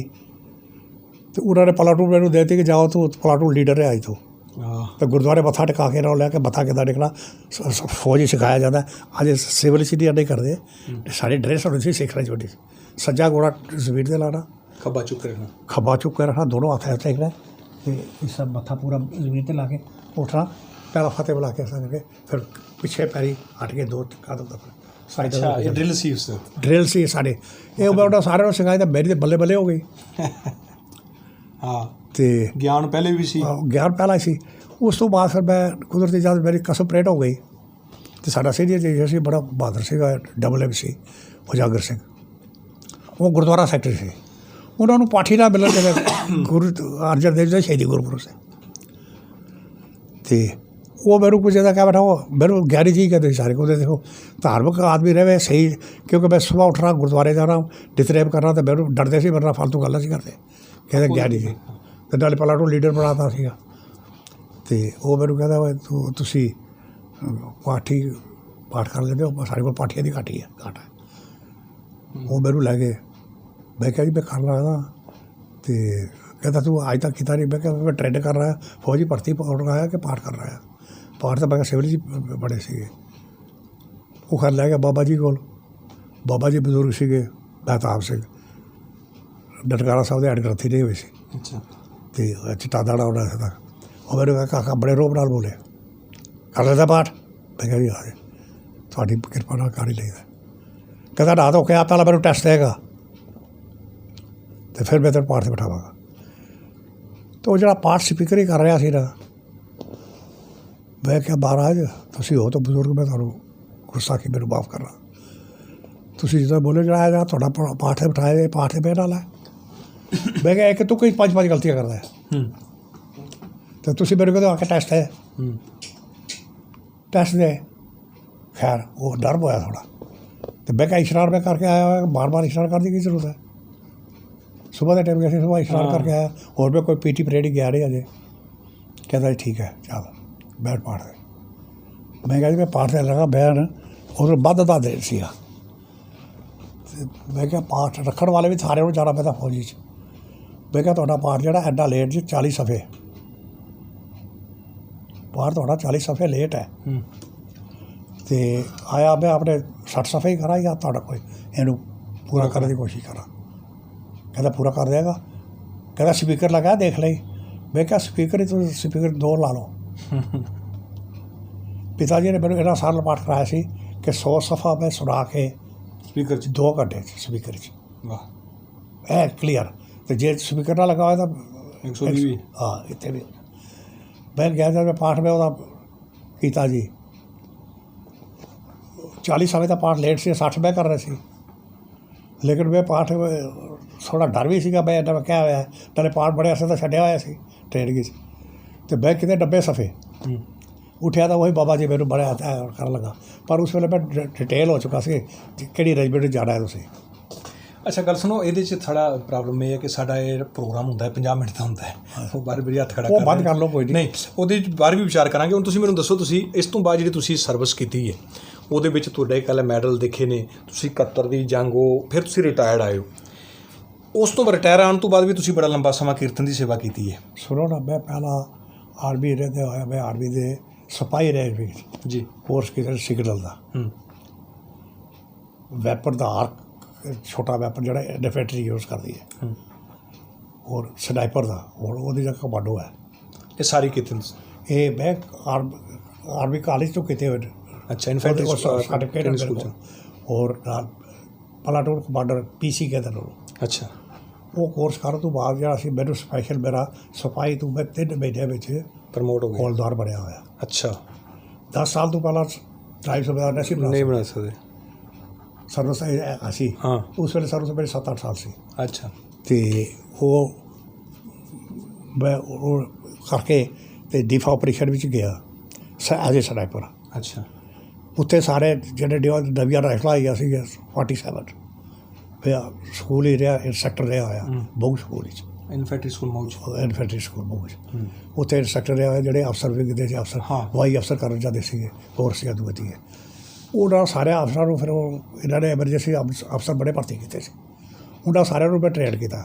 ਅੱਛਾ, ਟ੍ਰੇਨ ਕਰਨ ਤੋਂ ਬਾਅਦ ਫਿਰ ਮੁੜ ਕੇ ਮੈਨੂੰ ਮੇਰਾ ਕਰਨਲ ਜਿਹੜਾ ਸੀਗਾ VN ਮਲਹੋਤਰਾ, ਬਦਰੀਨਾਥ ਮਲਹੋਤਰਾ, ਪਿਸ਼ੌਰ ਸਾਈਡ ਦਾ ਸੀ ਅਤੇ ਇਹ ਗੁਰੂ ਗ੍ਰੰਥ ਸਾਹਿਬ ਨੂੰ ਪੜ੍ਹਨ ਵਾਲੇ ਸੀ ਉਹ। ਅਤੇ ਮੈਨੂੰ ਕਹਿੰਦਾ ਤੂੰ ਅਫਸਰ, ਮੈਂ ਕਿਹਾ ਮੈਂ ਅਫਸਰ ਨਹੀਂ, ਮੇਰਾ ਬਾਕੀ ਐਡੀ ਕੁਆਲੀਫਿਕੇਸ਼ਨ ਹੈ, ਪਰ ਮੈਂ ਕਹਿੰਦਾ ਤੂੰ ਮੈਟ੍ਰਿਕ ਦਾ ਸਰਟੀਫਿਕੇਟ ਲਿਆ। ਮੈਂ ਕਿਹਾ ਮੈਂ ਮੈਟ੍ਰਿਕ ਨਹੀਂ ਕੀਤੀ ਹੋਈ, ਮੈਂ 8ਵੀਂ ਤੋਂ ਹਟਿਆ ਹੋਇਆ। ਅਤੇ ਉਸ ਵੇਲੇ ਪ੍ਰੋਫੈਸਰ ਬਲਬੀਰ ਸਿੰਘ ਮੇਰਾ ਸਾਲਾ ਹੈ। ਅੱਛਾ, ਇਹ ਸੀ ਕਹਿੰਦੇ, ਇਹ ਕਹਿ ਲਗੇ ਤੁਸੀਂ ਆਓ ਤੁਹਾਨੂੰ ਮੈਟਰ ਕਰਾ ਦੇਣੇ। ਮੈਂ ਕਿਹਾ ਨਹੀਂ, ਮੈਨੂੰ ਅਫਸਰ ਤੋਂ ਨਫ਼ਰਤ ਹੋ ਗਈ।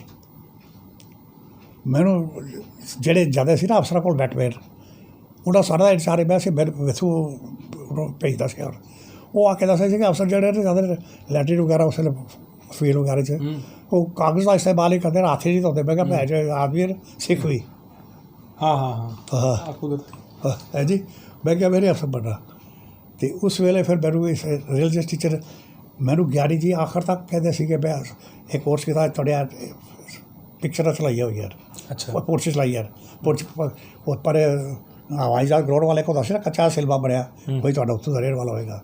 ਹਾਂ, ਉੱਥੋਂ ਆ ਕੇ ਮੈਂ ਟ੍ਰੇਨ ਲੈ ਕੇ ਨਾ ਅਤੇ ਆਪਣੀ ਪਲਟੇ ਦੀ ਚਲਾਈ ਜਾਂਦਾ, 50 ਰੁਪਏ ਲਾਉਸ ਦੇ ਦਿਓ ਸੀ ਫਾਲਤੂ। ਅਤੇ ਮੈਂ ਕਿਹਾ ਮੈਂ ਪਿਕਚਰ ਦੇਖਦਾ ਜੀ, ਮੈਂ ਹੋਰ ਆਦਮੀ ਟ੍ਰੇਨ ਕਰਕੇ ਦੇ ਦਿਆਂਗਾ, ਪਰ ਮੈਂ ਨਹੀਂ ਚਲਾ। ਚਲੋ ਬੜਾ ਵੱਡਾ ਦੇਖੋ ਤੁਹਾਡਾ ਸਫ਼ਰ ਕਰਕੇ ਮੈਂ ਤੁਹਾਨੂੰ ਦੱਸਦਾ ਉੱਥੇ ਐਡ ਕਰਦਾ ਫੌਜ ਦਾ ਕਿ ਫੌਜ 'ਚ ਮੈਂ ਇਸ ਤਰ੍ਹਾਂ ਕਰਕੇ ਤਾਂ ਮੇਰੀ ਸਰਵਿਸ ਹੋ ਗਈ ਸੀ ਉਸ ਵੇਲੇ ਕੋਈ 10 ਸਾਲ ਦੇ ਏਜ ਦਾ ਮੈਂ ਜਾ ਰਿਹਾ ਸੀ PC ਕੋਰਸ 'ਤੇ। ਅਤੇ ਉਸ ਵੇਲੇ ਇਹਨਾਂ ਨੇ ਫੌਜ ਇੱਕ ਸਾਡੀ ਗਾਜ਼ਾ ਗ੍ਰੈਜੂਏਟ ਸੀ ਬਿਕਸਰ ਰੈਜੀਮੈਂਟ, ਉਹਨਾਂ ਨੂੰ ਗ੍ਰੰਥੀ ਅਥਰਾਈਜ਼ ਸੀਗਾ। ਅੱਛਾ, ਅਤੇ ਉਹ ਗ੍ਰੰਥੀ ਉਹਨਾਂ ਨੇ ਕਿਹਾ ਕਿ ਸਾਨੂੰ ਗ੍ਰੰਥੀ ਚਾਹੀਦਾ ਜਿਹੜਾ ਫੌਜੀ ਦੇ ਲਿਹਾਜ਼ ਨਾਲ ਹਰ ਕਿਸਮ ਦੇ ਜਾਣਦਾ ਹੋਵੇ। ਅਤੇ ਮੈਂ ਗ੍ਰੰਥੀ ਵਾਸਤੇ ਅਸੀਂ ਅਪਲਾਈ ਕਰਦਾ ਕਿ ਪਿਤਾ ਜੀ ਨੇ ਕਿਹਾ ਹੋਇਆ ਸੀ ਵੀ ਇਹ ਵਧੀਆ ਦੋਸਤੀ ਕਰੋ। ਅਤੇ ਉਹ ਫਿਰ ਉਸ ਵੇਲੇ ਮੈਨੂੰ ਇਹਨਾਂ ਨੇ ਕਿਹਾ ਕਿ ਤੁਸੀਂ ਸਾਰਿਆਂ ਨੂੰ ਲੈਟਰ ਲਿਖਿਆ। ਇਹਨਾਂ ਨੇ ਮੈਨੂੰ ਭੇਜ ਦਿੱਤਾ ਕਿ ਇਹ ਕੁਆਲੀਫਾਈਡ ਹੈ ਸਾਡਾ।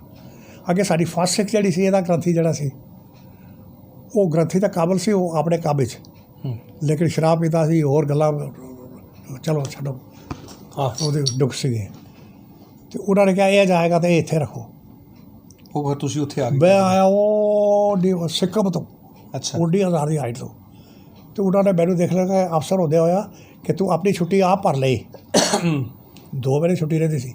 ਮੈਂ ਕਿਹਾ ਮੈਂ ਨਹੀਂ ਜਾਂਦਾ। ਕਹਿੰਦਾ ਜਾ ਅਤੇ ਉੱਥੋਂ ਤੂੰ ਇੰਟਰਵਿਊ ਦੇ ਕੇ ਤਾਂ ਆਪਣੀ ਛੁੱਟੀ ਆਪ ਭਰ ਕੇ ਅਤੇ ਕਾਗਜ਼ ਸਾਨੂੰ ਭਰ ਦੇ। ਉੱਥੋਂ ਅਸੀਂ ਦੋਸਤ ਨਹੀਂ ਆਪ NCO ਨੂੰ ਇੰਨੀ ਨਹੀਂ ਕਹਿੰਦੇ।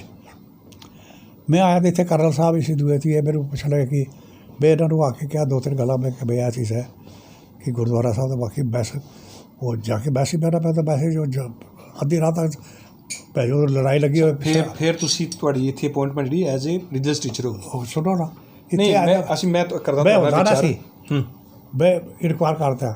ਫਿਰ ਕਰਨਲ ਸਿੱਧੂ ਸੀ ਉਹਨਾਂ ਦੇ ਕਿਸਮਦਾਰ ਮੇਜਰ, ਉਹ ਕਹਿਣ ਲੱਗਾ ਤੁਸੀਂ ਆਪਣੇ ਆਪ ਨੂੰ ਕੀ ਸਮਝਦੇ ਹੋ? ਰਾਸ਼ਟਰਪਤੀ ਆਏਗਾ ਨੀਚੇ ਬੈਠੇਗਾ, ਤੁਸੀਂ ਉੱਪਰ ਬੈਠੋ। ਸਤਿਕਾਰ ਹੈ ਨਾ।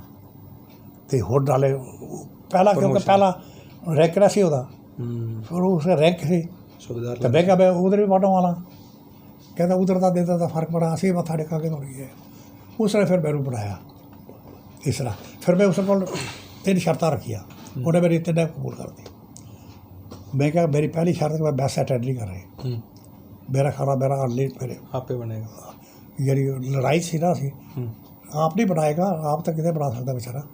ਆਏ ਪਏ ਭਾਈ ਬਸ ਹੋ, ਲੇਕਿਨ ਮੇਰੇ ਕਮਰੇ 'ਚ ਆਏਗਾ ਕਿਉਂਕਿ ਉੱਥੇ ਜਿਹੜੇ ਸ਼ਰਾਬ ਪੀਣ ਉਹਨਾਂ ਦਾ ਖੋਲ੍ਹਦੇ ਨਹੀਂ, ਜਿਹੜਾ ਅਸਾਂ ਸਾਰੇ ਪੀ ਕੇ ਅੱਡੇ ਡਿਸਪਲਿਨ ਤੁਹਾਨੂੰ ਪਤਾ ਹੀ ਐਕਚੁਅਲੀ ਫੌਜ ਦਾ ਔਰ ਸਿਵਲ ਲਾਈਫ ਦੇ ਵਿੱਚ ਬੜਾ ਹੈ ਬੜਾ ਚਲੋ, ਪਰ ਤੁਸੀਂ ਫੌਜ ਵਿੱਚ ਰਹਿੰਦੇ ਹੋਏ ਆ ਵੀ ਫਿਰ ਵੀ ਆਪਣਾ ਸਿੱਖੀ ਸਰੂਪ ਸਿੱਖੀ ਸਿਧਾਂਤ ਕਮਾਏ ਨੇ।